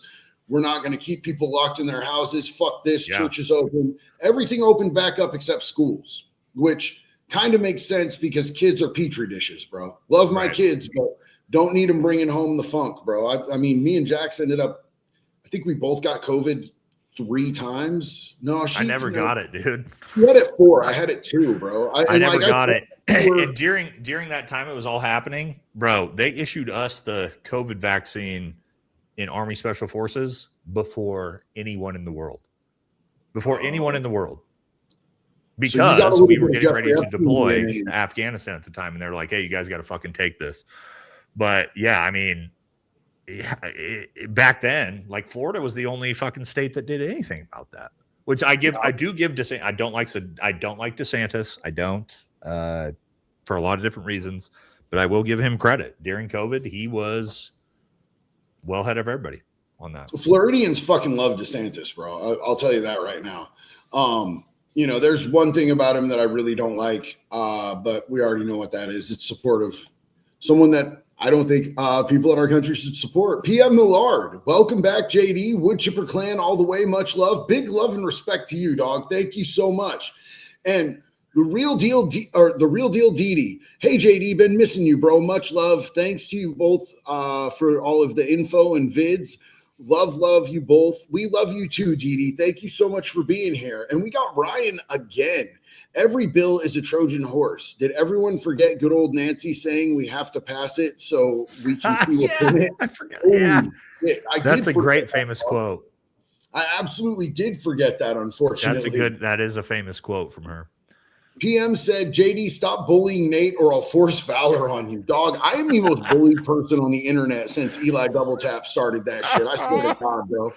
Because it makes me so wildly uncomfortable because of my respect for the military to have everybody thanking me for my service. I just try not to let it go too much anymore because it just makes it worse when I freak out. That's why I do it. I know. I'm like, dude, JD is like, you guys don't understand with JD's dad and his back history and all of his friends. Like, you're literally friends with like so many military dudes, your dad, everybody, and you're so respectful, which makes it way funnier to force Valor on you.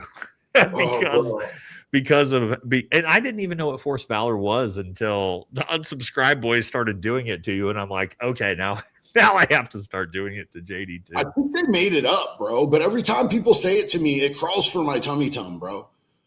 Yeah, but it's fun for us as your friends. You know what I mean? It hurts on the inside of my belly button. Nate's shoulder's looking cut. Good day. Get it, brother. Thank you, brother. Fuzzy balls. Nate the cat. I am the cat whisperer. I am. It's not for me. I don't know who DJ is. There it is. I have no idea who DJ is. Thank you, sir. There it was. 18 minutes in. I can't take it anymore. I'll be back after Trump shuts up. Welcome back. I think the founders wrote down something to refer to in the event of government becomes tyrannical or something. I don't know. I can't remember. Yeah, well, but you can't talk about that. Isn't that crazy, JD? They put it in the Constitution, but now if you talk about it on social media, they'll put you in jail. We can't water the tree of liberty, bro. We're not allowed. Famous Jefferson quote right there. Jan says, seriously, everybody needs to call their senators and reps and tell them not to merge. You know who? You can also message them on their government website and Twitter them excessively. Sure, Jan, 100%. And that's why the person earlier who said who has a good script to send, that'd be great to get out because, yeah, I agree with you. It's important to let them know that you're going to make sure they get voted out of office because that's the only thing they genuinely care about. That and extreme bullying over on Twitter. Like I call our elected officials slurs on Twitter where that's allowed. Like you can cancel me if you want. I don't care. I go hard on these people, bro. And there are thousands of people doing it. It's really that I give Elon credit for building a platform where we can berate, bully, and harass elected officials because I think that they need that. Just to take them down a notch, brother. I'm all about bullying our elected officials on Twitter for sure. Even if you want to use slurs, get them. Unless it's like an actual slur to them, like don't do that. But if you're just like berating them, I'm all about it. Bobby says handing over F-35s to allies that also use Russian S-300s and 400s is not smart. Sooner or later, they'll be able to reverse engineer our stealth tech and render the 35s useless. This is one of the silliest decisions ever. So.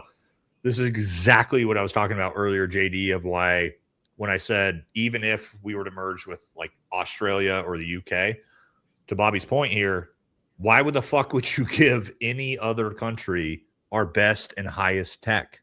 Like you never know when these people, like even Britain, the UK, great ally. How did America come to be? Oh, that's right. We fought an entire fucking war against that country, right? And so you never know. And so I'm with you on this, Bobby. Handing over our F-35s, which is our highest gen fighter, like fighter jet.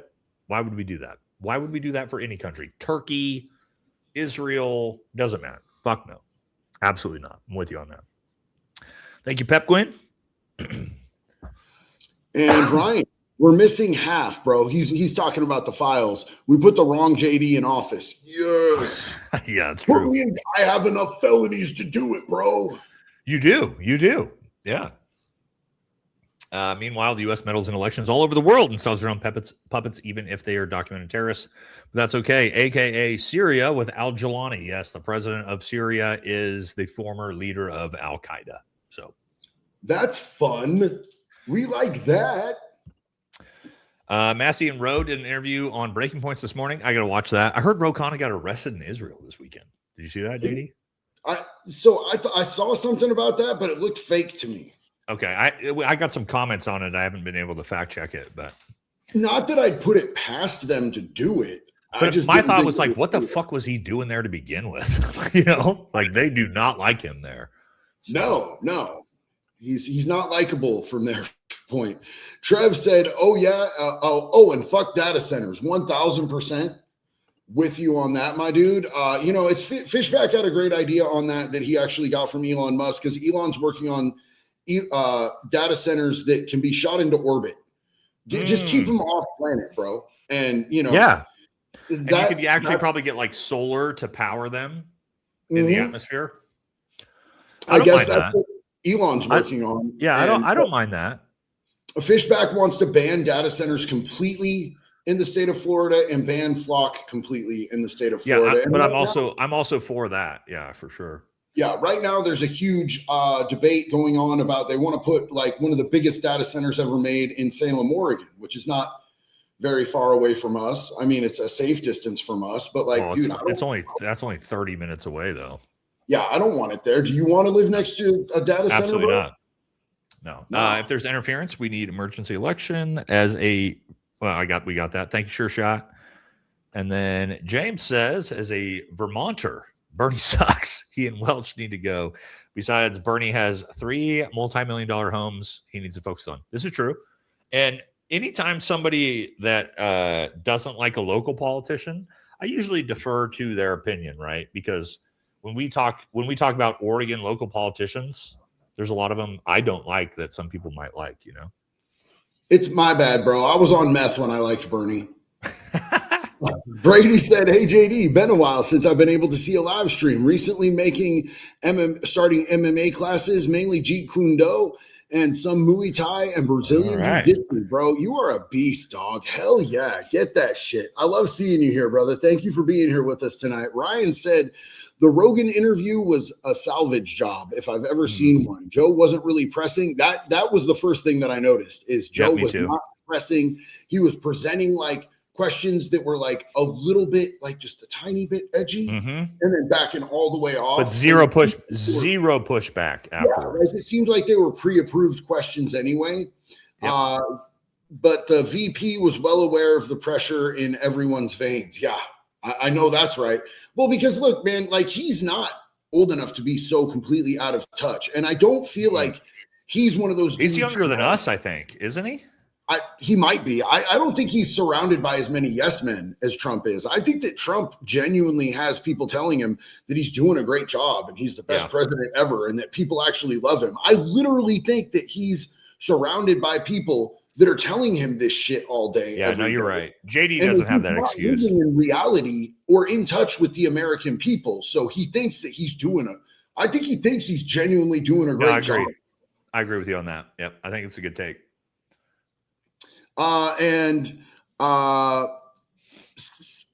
Syndicalist Wallower. Sorry, I fucked your name up. Mad respect to y'all both. I'm pretty hardcore lefty, but I respect you having real integrity and still caring about the files. Hey, check it out.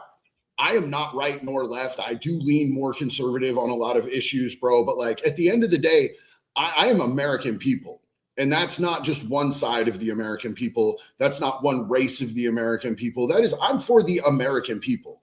I fucking love you and I respect you. We have differences, but I'll bet that we have more in common than we would ever have that we would have opposing, man. And until we get rid of this like divide between the right and left, they're going to keep their boots all up on our necks, bro, while they run our pockets and slurp our kids. And I don't want to perpetuate that, bro. So, you know, I know that I poke fun sometimes at some of the crazy leftist shit that we see. I also poke fun at the crazy shit on the right that we see. But just know that at the end of the day, it's nothing but love and respect for everybody, as long as you're not a fucking traitor. I just don't like fucking traitors or pedophiles, bro. Well, I mean, for us, man, I think we're just kind of like very reasonable people that are just like, hey, maybe the fucking insane Antifa leftists aren't great. And hey, maybe the fucking insane, like Proud Boy fucking masked up dudes that are doing crazy racist shit, also not good. Like it's almost like you can maybe be a normal American to be like, I appreciate good American culture and American values, and all the people on both sides of the aisle that are fucking insane, we can criticize both of those. You know, I would say maybe land that more on Patriot Front than the Proud Boys. I meant like the fucking dudes that show up with the masks and the fucking tan hats and all that. Is that Patriot Front?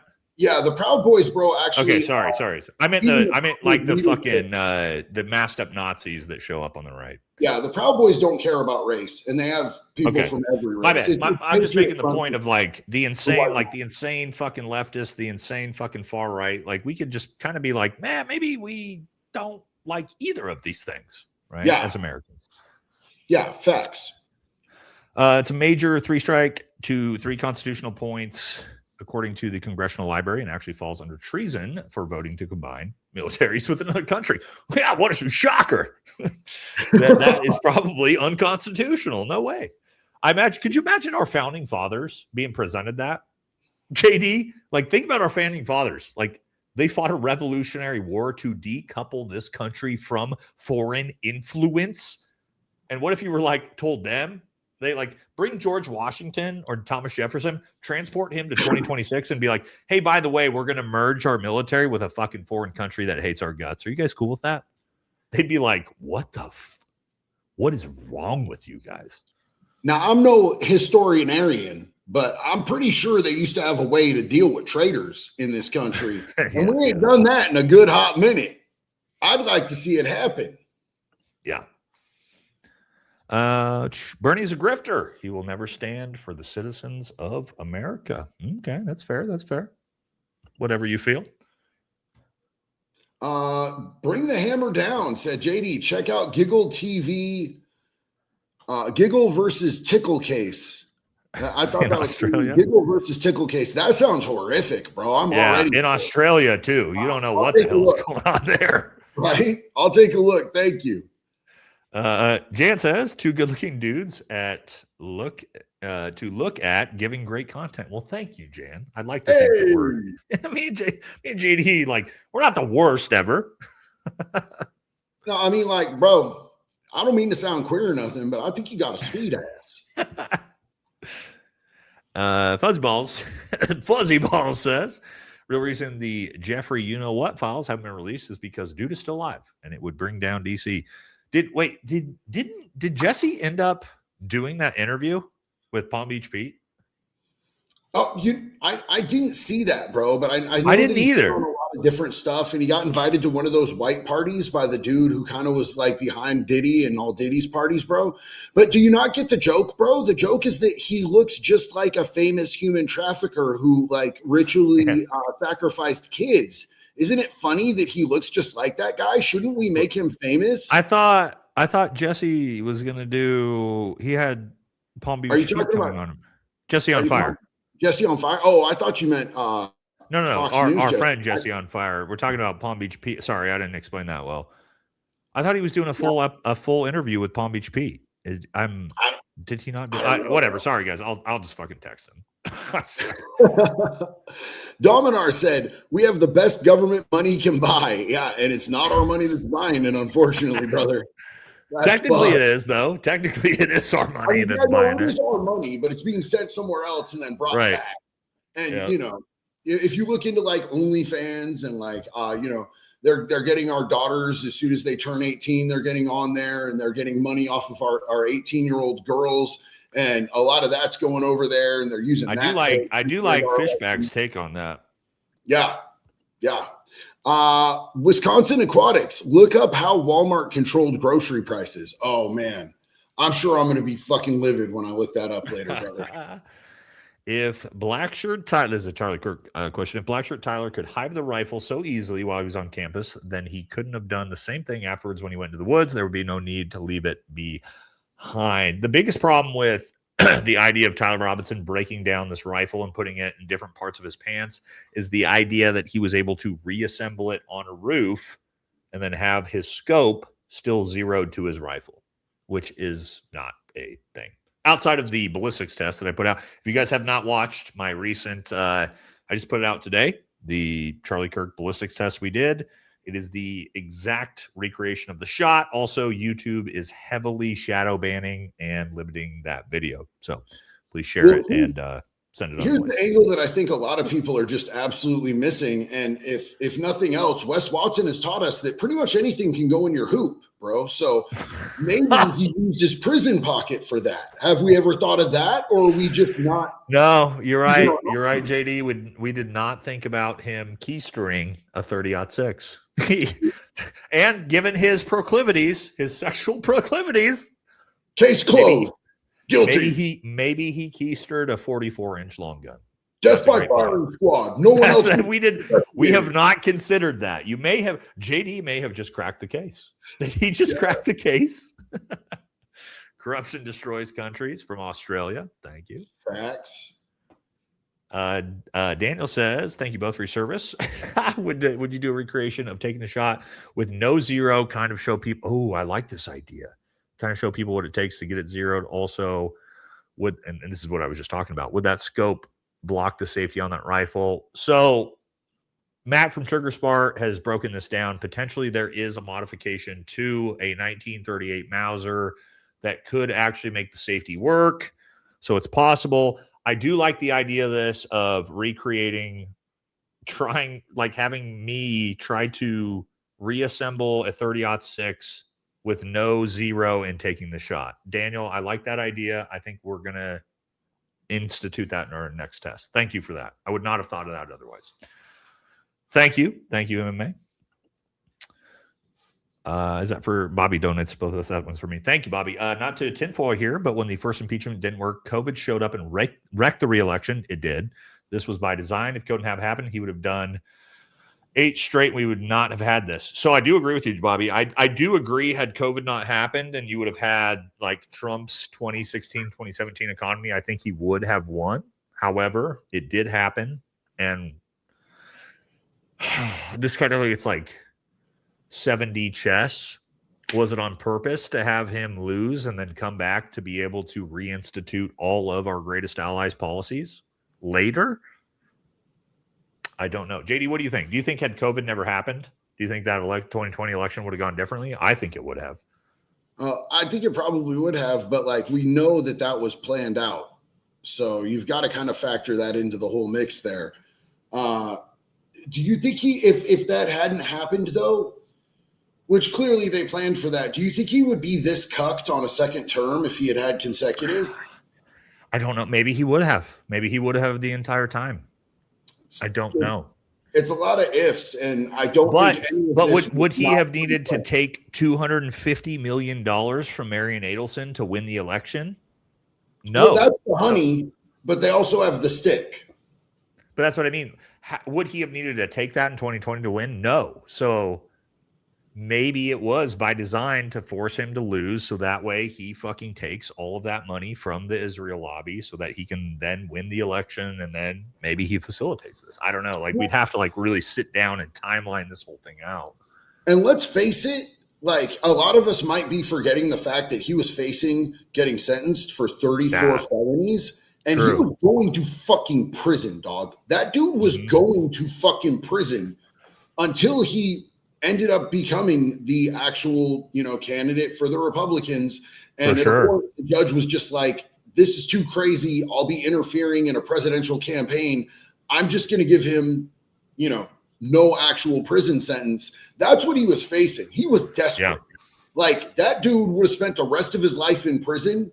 And like for a dude like that, we all know that dude would have tugged a couple to stay out of prison. Yeah. Like he tugged a couple. Sounds like he was also broke, like dead broke after his first term. That like we didn't know that until we got his recent financials. Well, and he had just gotten hit with that the $5 million that he just paid today. By the way, he just to E. Jean Carroll, the woman that he was found guilty of sexually assaulting, not guilty in like a criminal court, but in a civil court. He just paid that $5 million today. He owed her that $5 million, and a judge also ordered him to pay $83 million for defaming her. After he had a court order not to talk about her, after he was ordered to give her $5 million. And if there's one thing we know about Donald J. Trump, he has the right to remain silent, but he does not have the ability. Yeah, that's a great way to frame that. He has the right, but he definitely ever doesn't do it. All right. Hayden says, my boomer grandparents are still MAGA and spewed some nonsense about a liberal who is renting one of their houses. They said he has autism. He's gotten fired from his job for flirting with women, ironic and anti-Trump. Now, why would your grandparents know about what was going on in this guy's personal work life? He's autistic. Autistic people talk a lot about what's going on in their lives, bro. He probably told them. He probably was like, look, I'm having financial troubles right now because I was flirting with women. Yeah. He probably didn't make rent. And they're like, autistic people speak very literally and really plainly. Like, so just so you guys know, Jax and I have several kids that are on the spectrum, varying degrees. You know what I'm saying? And, it can present differently, but there's commonalities in autism. So he probably just was like very forthcoming with it and very matter of fact. Like that's an autism trait. That makes sense. So. Yep, that makes sense. The real Didi said, would like to get my son out of prison here in Missouri, but it's not federal. Can I email you about it, JD? So look, I don't want to give out my email over the chat because every time I've done that, I've had so many emails come in that like they tell me that I'm out of space and it yeah. creates an email. But can you, Dee, can you hit me up on Insta, please? Insta or X, either or, and I'll be looking for you. 100% Vance will pardon Trump. No, Trump will pardon himself. Well, and like, listen, they were trying to get charges on him last time. And remember, the Supreme Court ruled that anything he's doing while he's president, you can't be charged for. So it set him up to be able to do all this wild shit. The shit that the left tried on him at the end of his last presidency that they failed doing because the Supreme Court said that anything he does as a president is non-prosecutable. He has that presidential immunity. So it set him up to be able to do quite a bit of criminal activity under the radar and legally. Yeah. PM said JD and Nate are from the same clone trooper batch. Yes. we definitely are, dude. Hell yeah. And Fat Electrician. Shout out Nate. Buff says, nope, Nate, JD, and Fat. So, okay, we missed the 1/3. Fat Electrician or triplets. So, guys, me and JD are both know Fat Electrician, and I have talked to him, and I promise at some point we are going to do the Spider-Man Mean podcast with the three of us, which is we're all going to dress up in the same tank top, the same hat, and do a three-way podcast, and we're going to do it, all right? Like, we've talked about it. We're going to get there. I'm currently printing up 3 white dudes for Kamala tank tops for us to all wear. Yeah, we're going to get there. Ones that say "I heart communism." Nick will love that. Nick's great. I was hanging out with Nick in Vegas a couple months ago, but yeah, he's maybe awesome. we get the unsub boys on it, but we'll get there. John Kirkorow, who I'm working on getting on the show right now, I'm a big fan. Who spilled the beans on the CIA torture, wanted to go to pardon during Trump's first term so he could get his pension. He was told a mill would do it. He said, no, thanks. Yeah, John is fantastic. I'm working on getting John on my show literally right now. Big fan of John Kirkorow. He's great. Joe said, JD said it. There's a level of open in your face criminality wrapped up in loophole laws and lawyers, and it passes as normal. Well, in this, right now it is. I mean, facts. Crimes don't even exist or don't even mean anything anymore. Ryan said, for most fiat currencies, the typical shelf life is 70 years. That should scare you. This is true. And Schwab, you will own nothing and be happy. I was mad 20 years ago. That's 100% undisputed. Yeah, most fiat currencies go to zero within 50 years. So you're right. We are on borrowed time right now. What about CK standing in the stairwells? The White House saying, don't get into a war with Iran. Well, Charlie Kirk was very anti-Iran. Yeah, that's I've talked about that a lot. What that means necessarily, I don't know, but Charlie was the strongest conservative voice, especially and particularly with young conservatives and Christian conservatives throughout this nation. Imagine if he was alive today with his views and the things that he stood for. And the things that are being done in this country, almost everything that's been done, he would be violently opposed to. So knowing what they already had planned to do, the attacks on Iran, the funny business with those files, all of these different things that are being done that he was very passionate about. Imagine if his voice was still out here. They couldn't let him, bro. They couldn't let him. There's another reason that I don't believe any of the narrative. People, I know people get upset when I say this, not my own viewers, but like when I tell people Charlie Kirk was the biggest fucking potential problem to the current Trump administration in 2026 of anyone in America for the exact reasons what JD just explained. He was.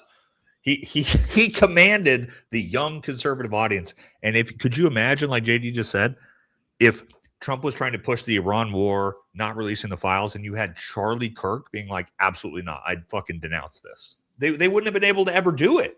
The whole base would have collapsed. And also what he was talking about the last month, 2 months of his life, his changed up stance.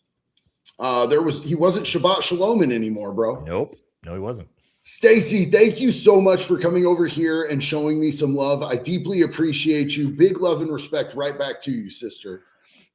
Yeah, Stacy's amazing, man. Great supporter of the channels.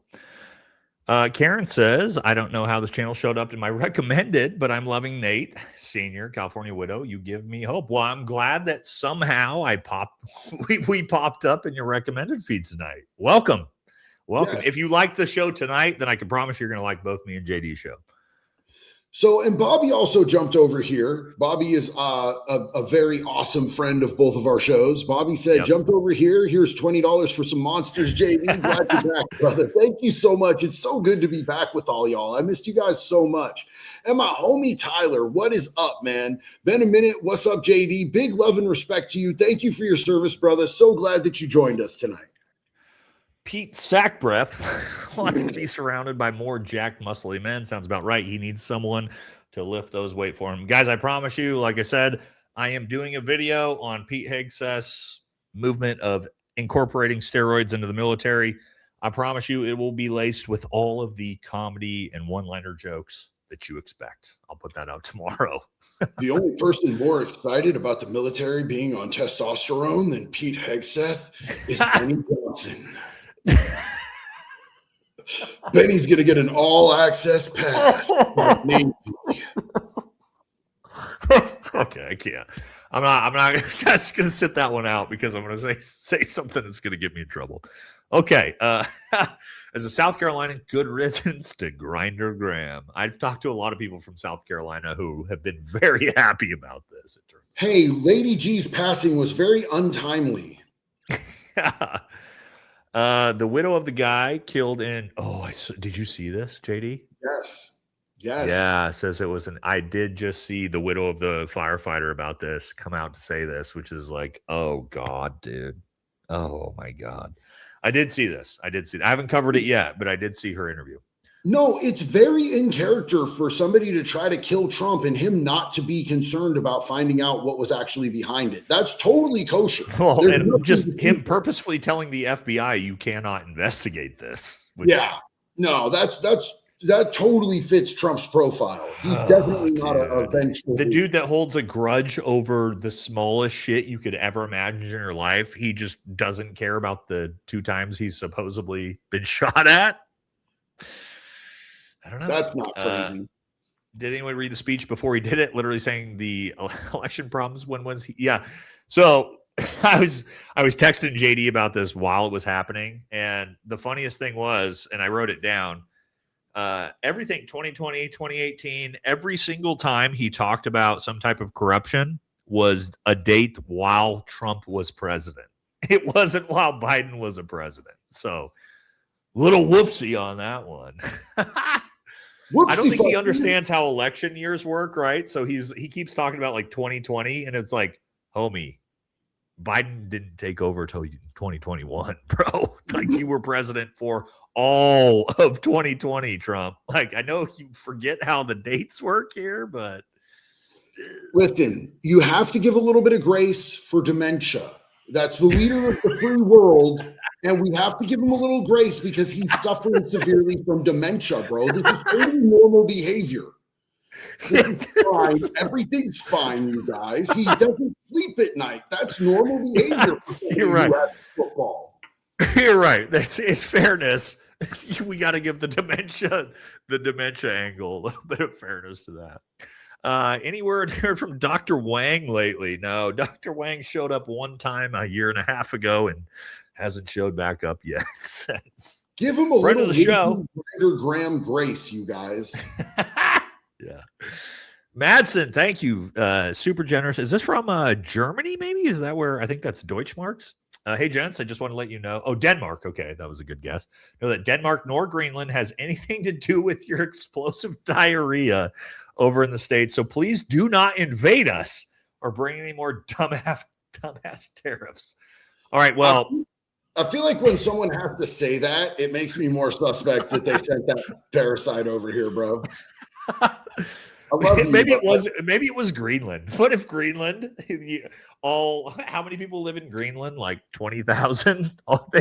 They're the ones that like facilitated this diarrhea epidemic to fuck with us. I don't think so. Big fan of the Scandinavian countries, obviously, because I'm Scandinavian. So that's funny, man. Thank you. Michael says, what do you think about John Lennon right now? Well, I mean, he's anti-war.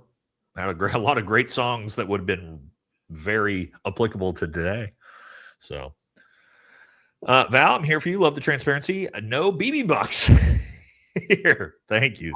Appreciate it. I haven't seen BB in the chat at all tonight. No BB tonight. No, friend of the show, BB Netanyahu, hasn't been here tonight. A little disappointed. Christy Grimm, thank you so much. JD, I just heard IBS protein farts. So funny. I remember serving on ships and guys would drink protein shakes and fart in the passageways and girls would get so grossed out. USN shenanigans. Well, I have a very patient wife. I'll just say my wife is a saint and I am on a very high protein diet. I've got bigorexia. Okay. So the bigger I get, the smaller I think I am. That's a real thing, dude. I have that too. I'm protein shaking my way out of my petiteness right now. Didi says, are we blaming Obama for all the crazy shit people said about him and cause a division? Yes. Well, Trump did. Yeah. Still blaming that dude from 10 years ago. It was that guy. Adam says, Heavy Duty Country said he's an hour outside Austin, a recent video. Not sure which direction, but I'm an hour outside Austin too. Would love to hit the range with y'all next time you're in Central Texas. I do want to do this, JD, and I know me and you have talked about this with all our boys. Jesse's there, Dan's there, Unsub boys are there, Jared Taylor's there. Like so many people are in Austin. And me and JD, we really want to do like an in-person event, even if we could do it like an in-person event, maybe go to a range. And I think the Austin area would be the place to do it if we did this. And like we just have to have somebody set this up. And by somebody, I mean us need to set this up. But I think this would be really fun to do. If we book it, they will come. Yeah. We've been talking about it, Adam. So Tyler said, personally, I think they are both too old to run again. If you have to be at least 35 to take office, there should be an age cap also. I think it's literally fucking cuckoo bananas that there's not an age cap. Like there's an age cap on being a greeter at Walmart, my guy. Like, why is the leader of the free world can be like literally fucking 100 years old? And we're pushing it. I'm 100% there with you, man. I'm going to hit this one. And then I really have to take a 1 minute break to. You're good. I need to too. We'll take like a 2 minute break, guys. I gotta pee too. Said, JD, I love your content. I followed Nate and learned about you. Need to link up in the future. Nate, something crazy happened through VSO locally regarding service combat vets in 99 through 2001 regarding DB 214s. Need to send you info outside of here asking for help. Yeah, so obviously they know my background, how my YouTube channel started. Obviously, we expose a lot of stolen valor. Yeah, brother, email me. So Valhalla Firearms Training at gmail.com. It's in my YouTube bio. Send me it over there and I will check it out and we'll see what we can do with that. And I'll take a look at it. But yeah, you guys want to take a quick break? My eyeballs are swimming. I will be white black. Yeah, we'll be back in 1-2 minutes. I got to pee real quick and then we'll be back. Thanks, guys. Sorry.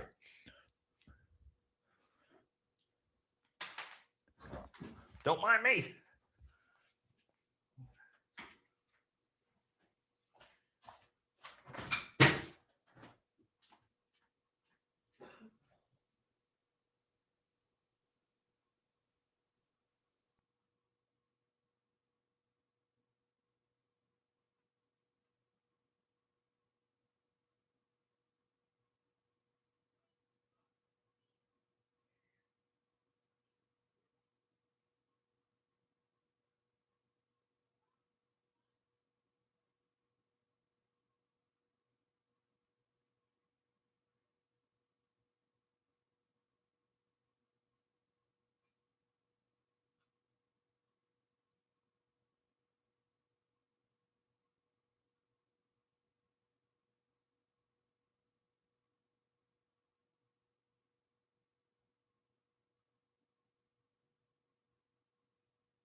All right, ladies and gentlemen, thank you so much for staying tuned. I am right back with you.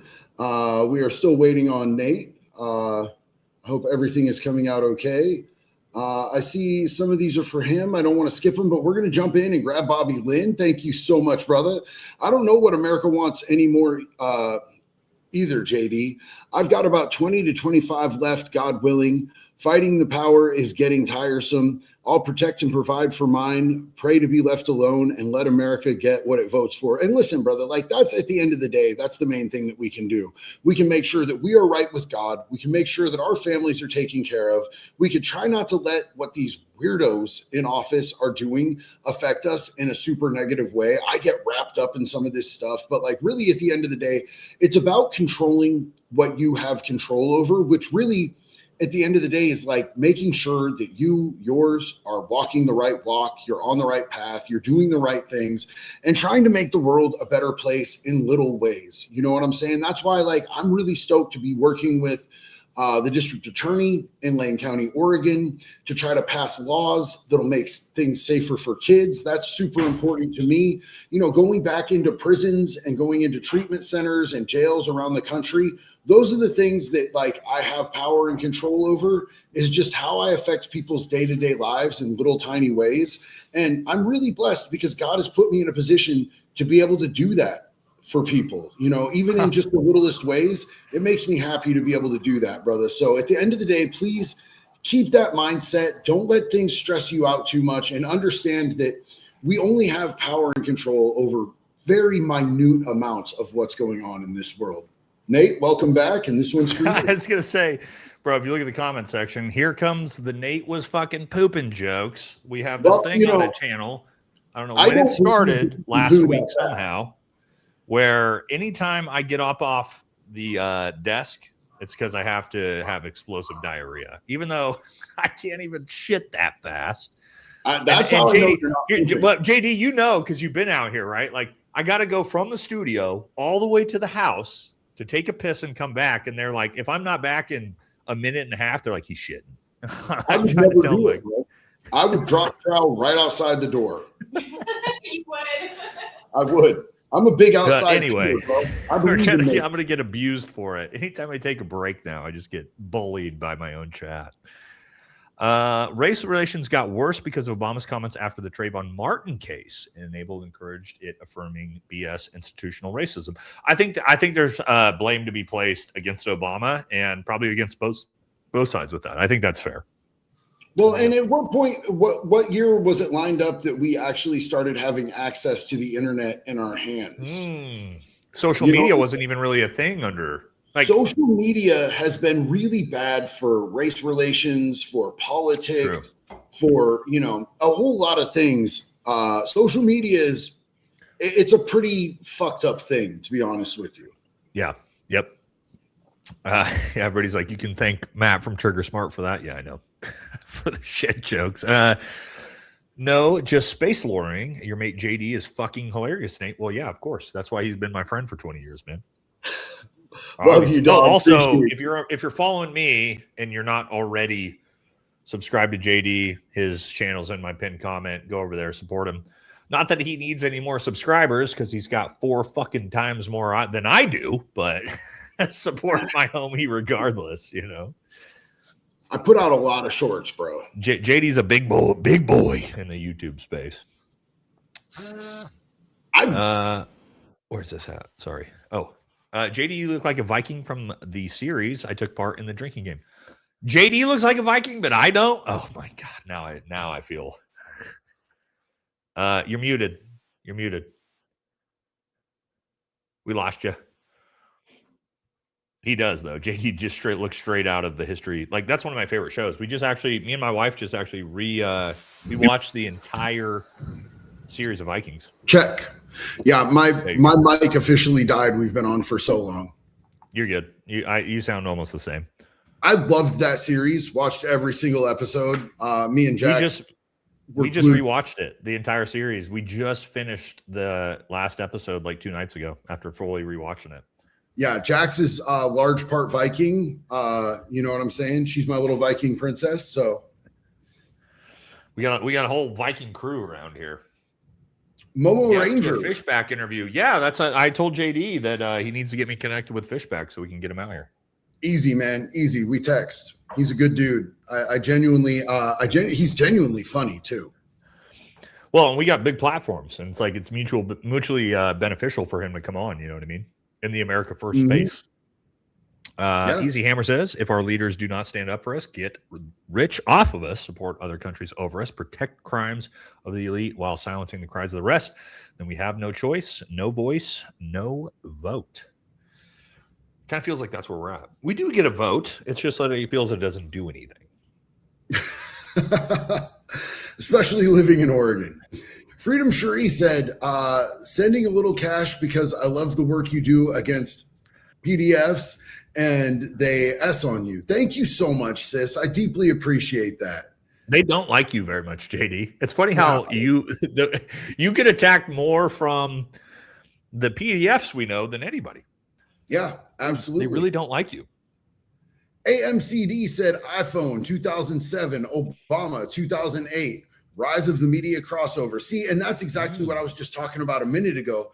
I really think that a lot of this is just the availability of the information and the availability of information without face-to-face interaction, because there's a lot of people on the internet who will say wild shit over a phone that they would never say to somebody else's face. And that canonizes the people on the other side.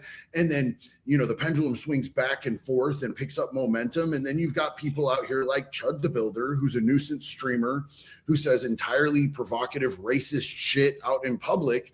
You know, it catapults us into the wrong direction, which is division as American citizens, when we should all be coming together, unifying and uniting. But that's the last thing that they want. No, they don't. They don't want that. Yeah. Dee says Fishback is a POS, just like the rest of the candidates. People just forget he had underage girl issues, and he's using campaigns to get out of debt. He might be better than MAGA or Zio J, but still bad. Does he have underage? That's a bold claim, Dee. Like underage, I don't know about this, so I'm not saying one way or another. The fact that there were allegations that came out and they were completely disproven in court and dismissed and thrown out of court. But most people see the headline and they don't see the conclusion. And I did research on this before I let him come on my channel, because as somebody who feels very strongly about that, if I felt that he was a PDF or that he was into underage girls, there's no way I would have him on my channel. But I told him before he came on my channel, I'm going to ask you publicly about this because I want everyone on my channel to know, because there's no way that I would support somebody that I feel is you of anybody a PDF. You are so anti PDF. It's hard for me to believe. And you do your due diligence that you would let a known convicted PDF on your channel. There's no dude. To Dee's point, though, I mean, I don't know anything about the story, but I mean, I'm going to default to JD because he knows way more about the stuff than I do. I turned down doing Mr. Beast for $500,000 because he had a known convicted pedophile on his show, and he put him in a mask and gave him a nickname. And it wasn't even Mr. Beast. The dude doesn't work there anymore, but I feel that violently opposed to that shit. You know what I'm saying? Yep. Fishback has grooming allegations. Same one. Well, here's the thing, but here's the thing. You said Plattner 2.0, right? Like, again, when I talked about Plattner recently on the show, because he's been on my show, I like Graham, but at the same time, I don't condone potentially what happened, but I also don't know what happened.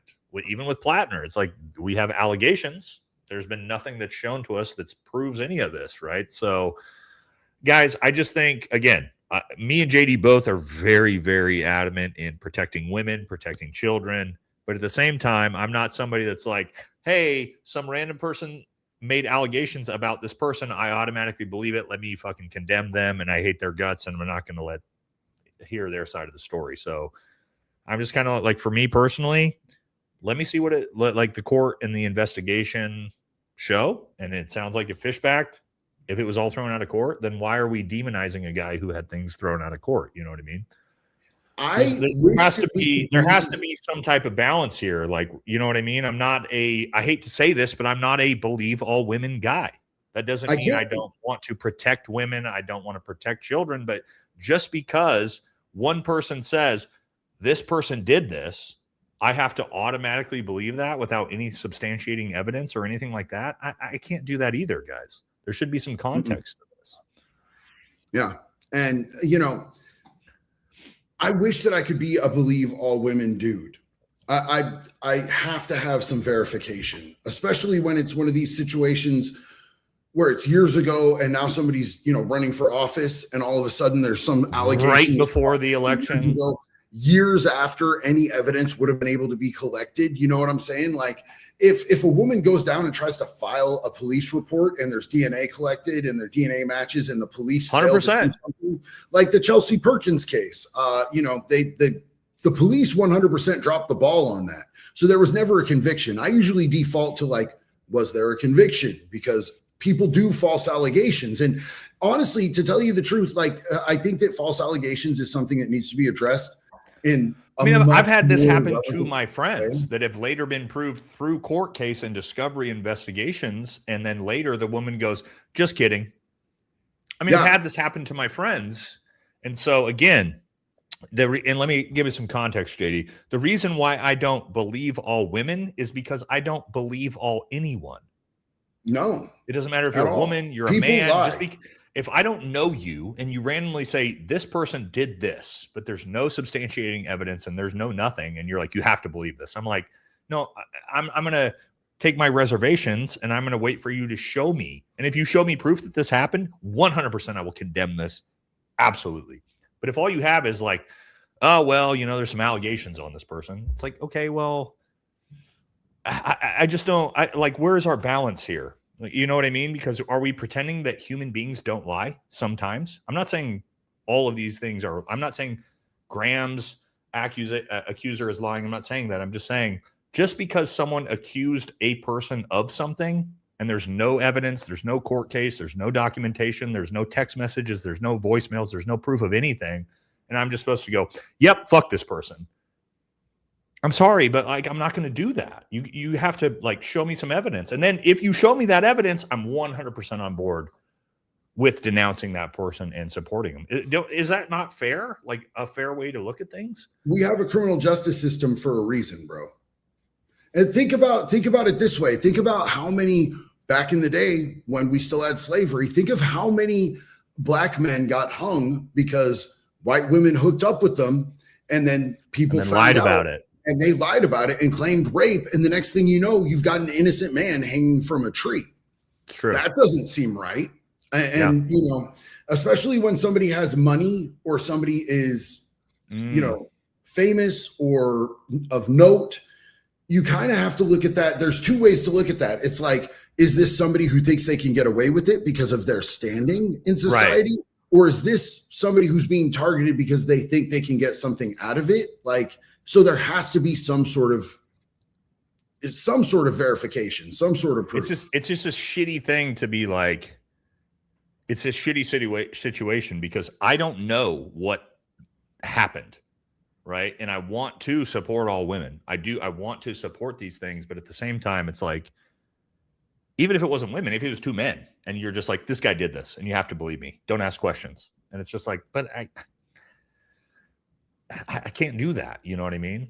Yep. And maybe that makes me a bad person, I guess, for not just being like, yep, I believe whatever this person says because an allegation came out, but I can't. But as soon as you show me proof, I'm on board with you. I'm not going to be somebody that's like, no, well, actually this, no. If you show me documentation, you show me proof, then I'm like, I'm on board with you.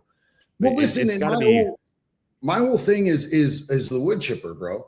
And like, you can't just cattywampus throw a judgment on somebody like when you want that severe of a punishment. You know what I'm saying? Right. Yeah. And that's why I still have respect for defense attorneys who defend pedophiles and rapists, because we need them as a part of the system. Let me give you a good example. The Tyler Robinson case. What are they telling you? This motherfucker is guilty. Give him the death penalty. Fucking hang him. That's what their side is saying. And I'm going, okay, well, you're innocent until you're proven guilty. You need to show me the evidence. And if you do show me the evidence, I'm on board. But until you do that, do not make me denounce someone and say they are guilty before you've shown me that they are guilty. And I think that's like in America, we've kind of lost that a little bit. You know what I mean? Of like, innocent until proven guilty is supposed to be the cornerstone of our justice system. And we've kind of like thrown that out. He was proven innocent. They threw it out of court. So that's that speaks in and of itself. Now, what Redcon is saying is funny because Port St. Lucie, just be careful with the SWAT team and the Secret Service there. I met them and they're very dead ass about their business, bro. They put me on my face out there in Port St. Lucie. It's not a good place to do crime, just so you know. Okay. All right. Yeah. For this, for private numbers, nah, brother, not with people I don't know. But if you email me and we can potentially talk that. But yeah, I'm not giving out my phone number on live streams, homie. You don't want your phone blown up? Yeah. Jordanian AB with F-18s, flat top at night, all ME bases. I don't know what you mean by AB. I mean, obviously I know with F-18s, but I'm not sure what you mean here, homie. Sorry, Don. Please do a one-on-one with Mr. Quigley. Ian Carroll based. Is he friends with Ian? If he's friends with Ian, then I'll like him because we're friends with Ian. But we are definitely friends with Ian Carroll. Love Ian Carroll. Ian's the homie. I've been talking to Ian all day with our Charlie Kirk stuff. The Obama scare was Rush, Glenn, B. Shaw, H. Production. I'm from Indiana. I had to listen to it every day from the work site. I don't know what any of that is, homie. Rush Limbaugh. Not saying that. Yeah. Oh, Rush Limbaugh. Oh, okay. Rush Limbaugh. Okay. And Glenn Beck. Okay. Got it. Rush Limbaugh, Glenn Beck. Okay. Got it. Tracking.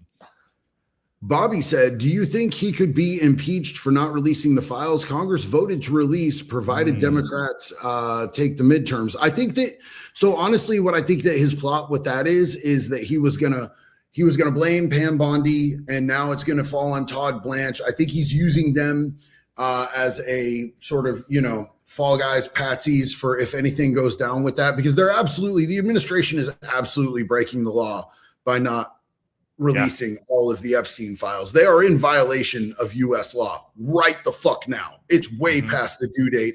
And now they're making a second law that's going to actually force the move. But it's Ro Khanna and it's fucking Massey. And, how long is that going to take to go through the system? A lot of people saw how much Trump went out of his way to punish Marjorie Taylor Greene, Thomas Massey, Lauren Boebert.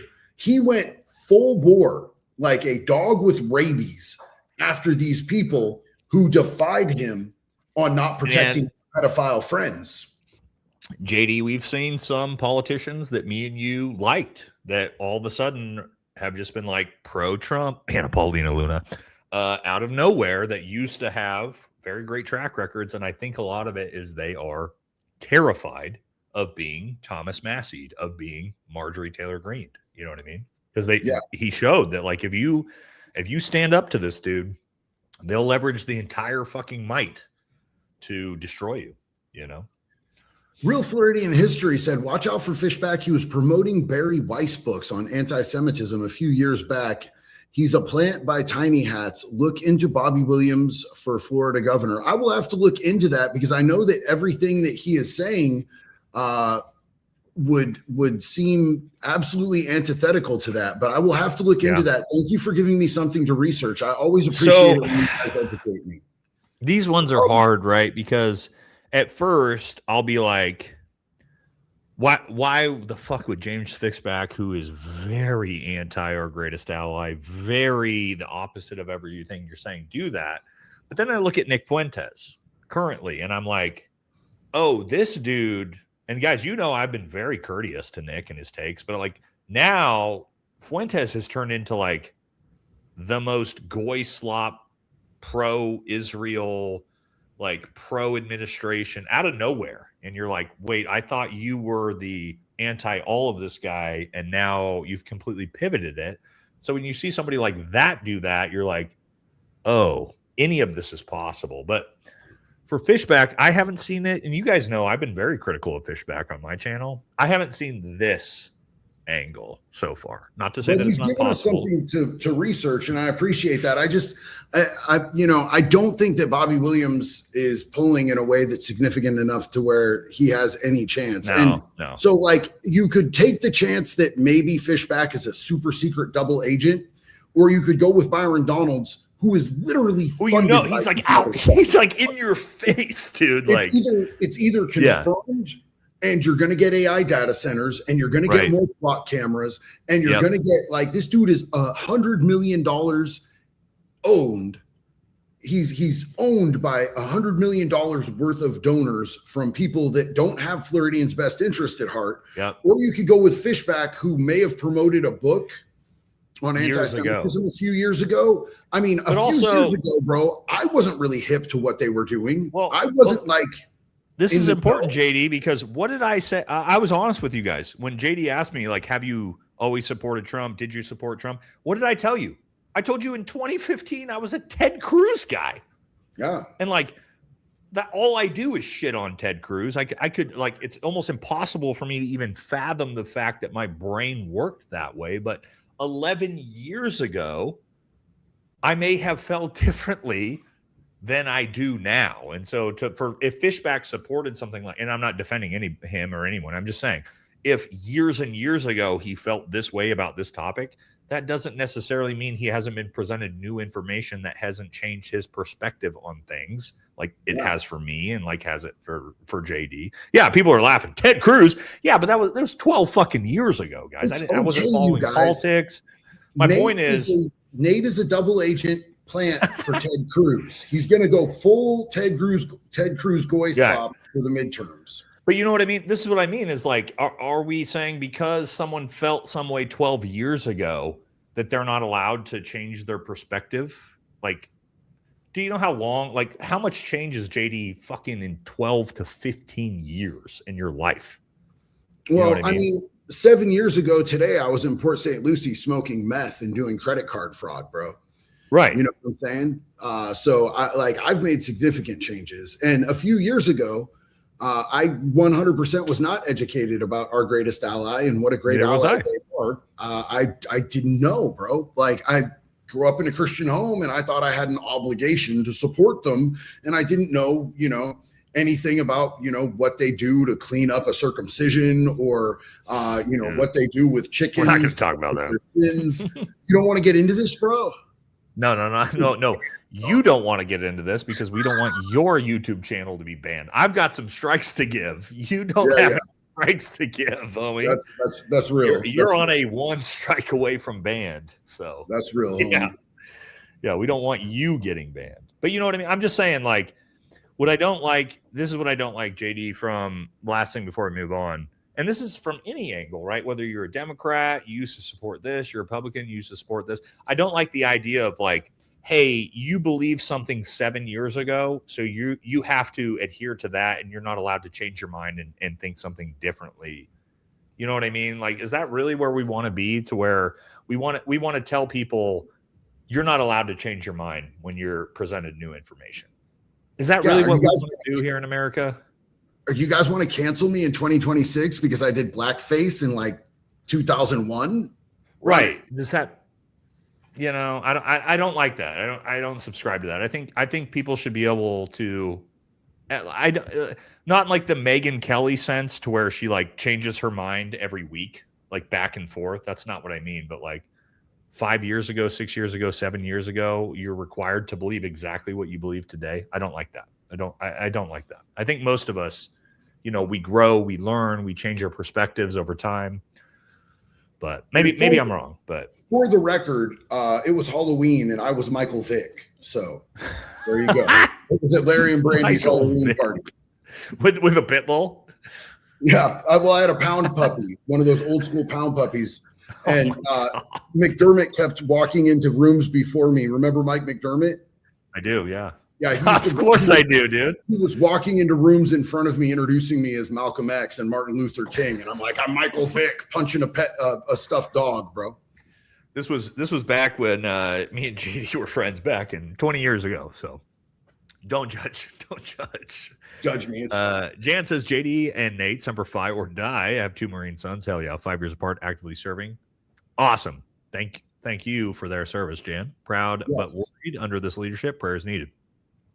I had a young Marine and his family over at the house today. So yeah, I get it. It's scary. Let's hope things. I'm glad tonight wasn't a Trump's whatever the fuck that wasn't a announcement that we're going to like put boots on the ground in a ground invasion. I was a little bit worried. That's where we were headed. So no, dog, we're attacking China for now. So sad. All this F Trump, not my president. And we said his name and he must appear. There he is. All right. Uncle BB, friend of the show, finally showed up. I think we should elect only people who receive millions of dollars from AIPAC. Thank you. Thank you to Uncle BB. Always a great supporter of the show. Big friend of the show. Thank you to BB Netanyahu. DPLJ, current administration needs to provide proof of life for ethics. I don't think they're going to be able to do that, my guy. I think that's a flat line right there. Ryan, thank you for being a big supporter of both me and JD's channels tonight. And what else is not debatable? An IDF cyber nerd getting arrested as a chomp last year in the Cho, you know what? And the admin shipped him back to our best ally free of charges. Pun most definitely did. This is very normal though, JD. Like this is very, very normal, right? That's where they get. That's where they get shipped back to. Thank you. They're actually a sanctuary. A sanctuary state. Yeah. A sanctuary nation for people who like to diddle the chitlins. PSA, the only ones who really know what's going on are you know who. Semper Fi, Vietnam, 1968. That's our dad's right there. Thank you, brother. Appreciate Semper Fi, it. 1968. That's him. I mean, he might have served with your dad. Much love and respect for your service, brother. Mel Jesus Gibson says the left and the right started to come together during Occupy Wall Street. This is very true. Then that's when identity politics hit, and now nobody in the same room can be with each other, divide and conquer. This is actually very, very true. The Occupy Wall Street movement did. I mean, it brought down the hammer on the left versus right division, and it did. That was well ahead of its time. I at the time I didn't know anything about what was going on, but looking back on it. Yeah. This is for you. This one's for the Firefly. If you know, you know. Thank you, Frank.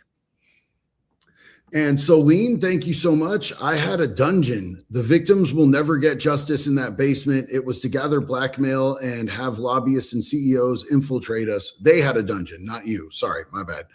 While building a master surveillance to destroy our rights and constitution. Yeah. So I think it's funny how now they're blocking. So they blocked everything that happened on the island. They blocked the files. Now they're actually blocking having any investigation of Zorro Ranch out there in New Mexico. That just came out that the feds are blocking any type of investigation going on out there. I know that a lot of people have gone out to the island to investigate independent journalists. It'd be crazy if a couple big YouTubers flew out to New Mexico and did some like super secret squirrel shit and got in there to look around. Maybe not that we've talked about that before. No, that wouldn't be us. We wouldn't take my drone guy over there to fucking do a little recon first. Is this? I can't see here.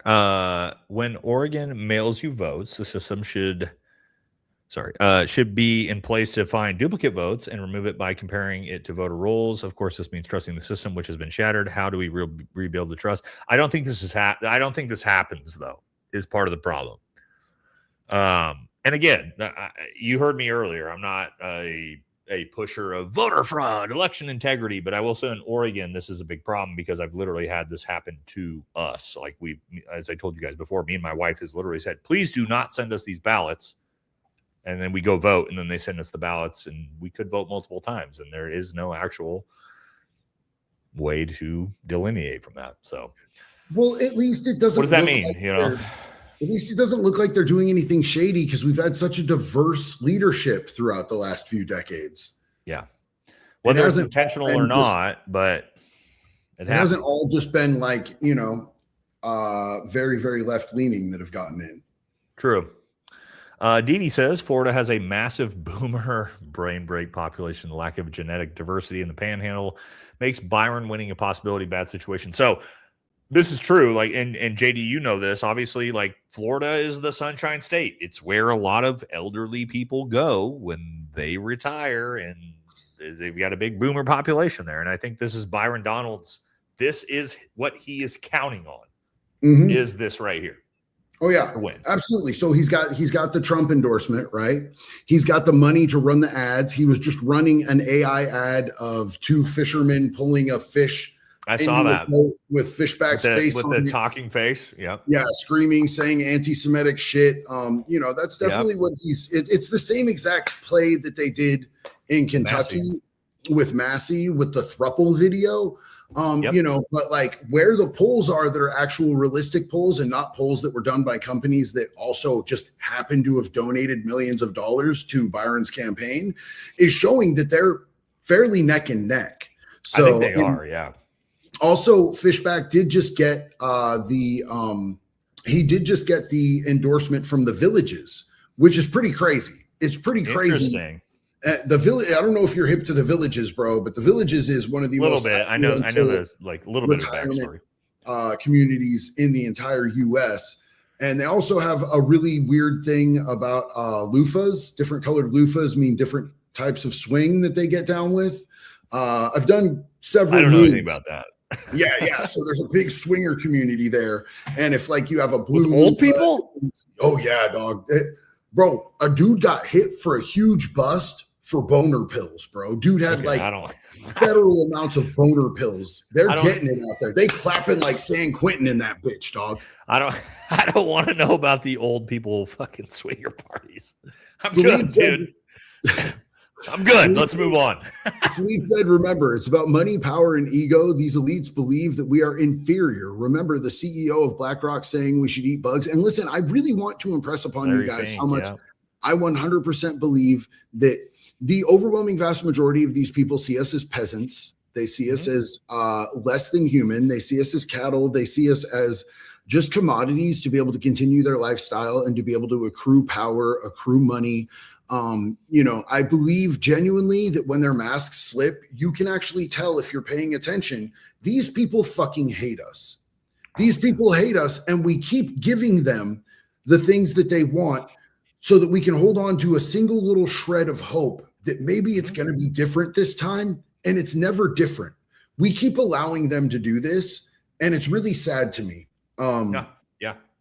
And it's both sides. It's not one side. That's why I'm not a Republican. I'm not a Democrat. I'm a fucking American. And if I have to choose a party, it's the wood chipper party. Vote wood chipper 2028. We're going to make pedophiles afraid again. Yeah, I'm with you on that. Paul says, not the whole thing with Obama was that when he started the Me Too BLM to cover his tracks with a banker bailout and kill the movement against Wall Street bailout, follow the money, then expanded the forever wars. The Wall Street bailout came under George Bush. I hate to tell you this. This is the truth. In the financial crisis, the reality is Obama stepped into in 2009. And again, I'm not trying to defend Obama. I'm just letting you know that the entire financial crisis had basically melted down the entire American economy. And he stepped into a situation and trying to figure this out. Right. So, but as for the bailouts, to blame that on Obama is a little bit disingenuous. The rest of that, maybe this and that. But BLM was also during Trump, not Obama. So just things to think about. Listen, you guys, at this point, I have to let you know, I don't think we're going to be able to get through all the supers. It's 12:30. You guys are, I love you guys, but they're coming in faster. We love you. Read them. Please don't do any more supers. Please do not do any more supers because we're off. We should have said that an hour ago. And I'm 3 hours ahead of Nate right now. So shit, dude, I forgot you're not in Oregon. So it's fucking midnight there. My wife wants to go to bed before 2 All right, yeah, let's do let's hit God damn it. Let's hit definitely don't use tools to modify flock cameras. Facts. You guys know, I mean, me and JD both are like huge. You guys know we love to read every single one, but I forgot JD it's almost 1 in the morning where he's at. Let's hit Khadija, I love you. Dude, you got accepted. You guys are amazing. I didn't realize that was so awesome. I'm so happy. I didn't realize you guys have like dumped so many in these as we've been doing it. Okay. Mark says, you guys suck. Okay, our bad. Fair. I agree. Fair. Let's do maybe like oranges and above, and we'll keep moving. We love you guys to death. You guys know that. We should have said this an hour ago. Because again, dude, I forgot that you're in Florida. I was thinking you're here with me 3 hours behind. So let's do oranges and above. Thank you guys. We love you. You guys know we love you to death, but we got to do this so we can get JD out of here. So Danny says in here late, Trump's is this? Yeah, this one's for me. Trump's speaking on stocks, big pharma, inflation, crime, and the whole world is laughing us, but not anymore. We are respected in the hottest country in the world. I cannot deal with the gaslighting anymore. This one drives me crazy, JD. We are what's the greatest country in the world mean? We are a fantastic country. The American people are amazing. American culture is amazing, but our government and our politicians are dog shit. When it comes to our own government, we are one of the worst in the world. It's not a debate, but I do believe the American people, the American culture is one of the best in the world. And it's just this really shitty position we're in right now where the American people are so juxtaposed from its own government. You know what I mean? Mm-hmm. We can't just sit here and be like, yeah, America's fucking amazing. Like our government is amazing as we bomb Iran and slaughter fucking people in the Middle East. Like we have to be able to admit that our government is fucked. But at the same time, I do believe Americans mean well and American society means well and the American people are amazing. Two things can be true at the same time. Yeah. Freedom Cherie said, this is to help you with your endeavors. My heart goes out to what happened to you. I'm so glad you are there for our kids. Rock on, JD. Sister, thank you so much. I love you. I appreciate you. Thank you so much for being here and for the big support. We got to hit Bobby Lynn. Oh, yep. Bobby says, I'd to vote. Bobby's been drinking whiskey. But these assholes make me have a government TWIC card to work in a refinery on a waterway. We have to let our government get away. We let our government get away with too much. This is exactly what I was just saying, right? This is this like separation between our fucked up government and what America stands for, you know? Khadija said, been a long road, but God is great, and I am so grateful. My dream has come true. I'm finally in a doctoral program, and we'll start in August. That's amazing. We'll soon graduate with a master's. People never give up. I am so absolutely overwhelmingly proud of you, sis. You are doing amazing things, and I believe in you. You are going to change the world in such a profound way. And thank you for coming in here and letting us all know and sharing your hope and your victory with us, because you never know who else is out there that you're going to be inspiring. Guys, I got my master's degree at 38 years old. So to her point exactly, don't give up on your dreams. You know what I mean? Even if it's education, even at 40 years old. So that's amazing. That's awesome. Let's see where we at here. Danny, thank you. Danny, you changed your profile picture. So Danny's a big supporter of the show. Danny usually has a regular profile picture, but she's got a new Phoenix now. So that's why I didn't notice this. But thank you very much, Danny. Every time CENTCOM comes up, pray false flag isn't there in Tampa or anything. Keep being real. Nate and JD covered the story a few miles away from Bulksville, woman being arrested and spitting at a cop. Anyway, big VFT fan, much love. Well, thank you, Danny. You've been a big supporter the last couple weeks, especially. So thank you. Big love to you, Danny. And then we've got hello from Berlin. Oh yeah, Berlin. Hell yeah. This is a little intel right here. BB. What did BB say? Where are we at? He said, my men notify me every time is not real or my name is said, Nathaniel. Yeah, you're right. It's funny. JD, BB was not here at all until somebody in the chat mentioned, "Where's BB tonight?" And he immediately showed up out of nowhere. So thank you, Benjamin Netanyahu, big friend of the show. Love having Benjamin Netanyahu here every night. 5 Alarm Fire said, "Hey JD, I jumped over here from Nate's live stream. Glad to join you over here. Thank you so much. It's great to have you here. I love you and appreciate you." Sure, Jan says, Nate, you already know you look like a Viking, hence your name, Valhalla. I asked you about it when I started first time watching you. Well, thank you. Some people that Jay, they hear my last name and they're like, "You're Italian," and I'm like, my dad's dad was adopted by an Italian family. But if you actually look at me, I'm like the least Italian looking dude ever. Not that there's anything wrong with that. Italian guys. Baze is in the chat. Hell yeah, Baze. Where were you at Tuesday, brother? You were supposed to have your live stream going. We had like 8,000 people in the chat. I was going to drop you a raid. And guess what, Baze? Where were you? You didn't stream. Anyway, Baze is is Baze in here? He is. In here. We love Baze. Baze, guys, if you don't follow real Baze, all right? Baze is one of the biggest up-and-comers in the YouTube space. Oh, there he is. He says sleeping. Baze is one of the biggest up-and-comers in the YouTube space. Make sure you go follow him on YouTube. He's based as fuck. Great content. So we were planning on raiding Baze the other night, but he decided to he said he was sleeping already. But anyway, me and Baze got to do a show together. All right. Me and Baze are going to do a show together soon. So thank you, brother. And thank you for the kind words, man. I really appreciate you, genuinely. We have Bobby Lynn is back at it. Bobby says, "I support both of you youngsters." Bobby, we're not that much younger than you, but thank you. Respect your opinion. Keep telling the truth, and I will be here for both of you. Keep waking up the sheep. Love you both and what you stand for. Bobby, we are much closer in age with us than with the young demographic, but we love you regardless, brother. Bobby's been one of the biggest supporters of my show for the last year and a half. So love you, man. Thank you. Me too, man. And I appreciate it. And we're old. Yeah. Is this me or is this?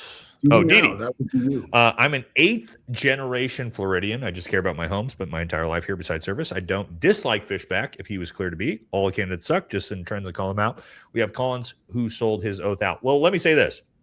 Collins. Do I want to do this? Fuck, I don't know if I want to do this. You guys know I don't disparage fellow Green Berets on my channel, although I do want to. I'm just gonna abstain. Okay, I'm gonna abstain. But you guys know I do not talk shit ever about fellow Green Berets, but I don't have anything nice to say about this guy either. That's pretty? Should I leave it at that? I feel like, brother. Yep. That's I don't know. I hate to do that, but I would love to roast that dude, but I can't because he is part of my community. So I'll leave it at that. Danny, thank you. Says agreed. Not all essay allegations should be taken as truth because I don't trust everyone. However, as a woman that went through an invasive process to have her kit put together, have nothing come of it, I became a forensic nurse to fight the shit. Danny, this is a very great point, and this is why this is such a difficult situation, and also why, even though Graham Plattner is somebody I like and he is my friend, I'm not somebody that will immediately say, like, I denounce this woman and I don't believe her. I'm not going to do that, right? It's like, how do we balance this, right? Without, I don't know. I don't know, JD. Like, maybe I don't even know how to go forward with that, right? Like, again, it's one of these situations where, like, I want to believe all women, but am I going to automatically believe all human beings because they said something? I can't do that either. Like, where's our balance? How do we figure this out? I'm not an expert on this. You know what I mean? Here's the thing is that Danny went through the proper process in the proper channel, and this woman did not. This woman waited years, and I'm not saying that it didn't happen to her, and I understand that. It's a sketchy zone. You know what I'm saying? Because at this point, since it's been so long, there's no way to verify anything. Right. And that's super unfortunate. If he really did do that, that's horrific. And I don't want to support him in any way, shape, or form. I don't know him and I don't support him anyway. So it's not like a huge thing for me. This whole thing was brought up about Fishback because it was absolutely verified in court. It was dismissed and thrown out of court. So to me, that puts a period at the end of it. You know what I'm saying? Right. But with the Plattner thing, it's a little more tricky. I hate that these things don't come out in a timely fashion where we can actually get some verification on it. Danny did everything the right way. I'm actually going to be doing a true crime documentary about a woman who had the same exact thing happen to her that Danny did, and she went and killed her abuser, and now she's sitting in prison for 28 years. Fuck that. No, absolutely not. She should. I'm trying to bring light to this to get her more support so that hopefully she can get a better outcome. You know. Yeah, it's into that point. If, let's say, like, we're just doing hypotheticals. If Graham's accuser came out, accused him, and then said, "Here is my, like, when this happened, I reported it to police. Here is the, the rape kit." Like, not you have to show that, but like could show I reported this to the police when this happened. I would immediately go, "Fuck this guy. He's denounced. I'm out." Right. You know what I mean? Because you would have like hey, maybe this didn't make the news right away, but I have proof that I reported this. When this happened, I went to the authorities, I reported it. I would be like, all right, you're good, I'm with you. But to your point, JD, when it's just like 5 years later, hey, I didn't report this and nothing happened. Not to say that it didn't happen, but like it makes it a lot harder for me to just be like, I believe you no matter what. You know what I mean? It's just such a fucked up situation. To try to, like, for us that weren't there, we don't know anything about it, Well, and also in the political realm, when we know hit pieces are happening, it's just one of those things where it's like I feel terrible no matter what. It's like if I don't believe this, no matter what, I feel terrible. But also, it's like if I'm just like, yeah, denounce this fucker, I also kind of feel like gross about myself. Of like, okay, now this person's guilty before being proven it. You know what I mean? Like it's just a tough one. It's like, how do you approach this? Yeah, I don't know. Maybe I'm wrong, but I just try to be like honest with ourselves about how we look at these things. You know what I mean? Bobby says Talarico and Paxton currently tied in Texas. Seems like the grand old party here needs to be Texas and America First. Times are changing. I think they're both terrible candidates, man. Personally, I think Texas has got two shitty candidates in front of them, and it sucks. But I feel bad for Texas, bro. They got Ted Cruz, they got old Greg Abbott, old Hot Wheels. They got it sucks. Texas deserves better candidates, man. Renee said, "I love seeing y'all together. Hopefully, it's not too repetitive, but I'm sending you each the same super chat. Thank you so much, Renee. We love you and appreciate you. We got." KH Gaming, thank you for your streams. Wood Chipper 2027. I always love seeing that, man. Wood Chipper, brother. And again with Renee. And then we've got Bobby Lynn to close it out. Good night, JD. Nate, let him sleep. Yeah, we got to get you. It's almost 2 a.m. I played my 1 game a.m. earlier. Don't judge. It was fun. I love you, brother, and I appreciate you. Thank you so much. Yeah, we did 4 hours, dude. I was not planning to stream at all, and JD hit me up, and I was like, "Yeah, we should do this." And then 4 hours later, here we are. So, thank you guys so much. Sorry that we had to skip a few of these. You guys know me and JD both are big proponents of reading all our supers, but get it together. And you guys were so generous tonight. You know what I mean? And you were literally leaving these faster than we could read them. So, but we love you. We appreciate you. I think this is the second time ever that I've not read all the super chats, but it is almost 1 o'clock and I do have to take care of my wife and make sure she gets to bed okay. She's not super well health wise, but Nate, thank you so much for doing this with me tonight. I know you weren't planning on it, brother. Really appreciate you. Thank you to everybody in the Wood Chipper tribe and my community. Thank you to everybody in Nate's community for riding out with us tonight. Big love and respect to each and every one of y'all. Final, real quick, PSAs tomorrow. Sorry, JD, I gotta pitch this with our audience here. Tomorrow, regular scheduled 5 p.m. Pacific. We have me Aaron Love, Ben Pappas, Jake Swag, bunch of special operators, Davey Seal, Green Beret, Marsoc, Air Force PJ. We are going to deep dive the Iran war. Please come support, and love you guys. Love you guys, man. So thank you so much, JD. Also, when are you coming home? When are you coming home? I've got another full week here after this weekend. Oh, okay. Well, we got to get you out. Got to get you out to the pool. I'll be home by the end of the month, brother. Okay. All right. Thank you guys. Wasn't planning on doing a show tonight, but appreciate you being here, and thanks to JD, man. So yeah, we'll be back. So all right, see you guys tomorrow. Tomorrow night, 5 p.m. Be good or be good.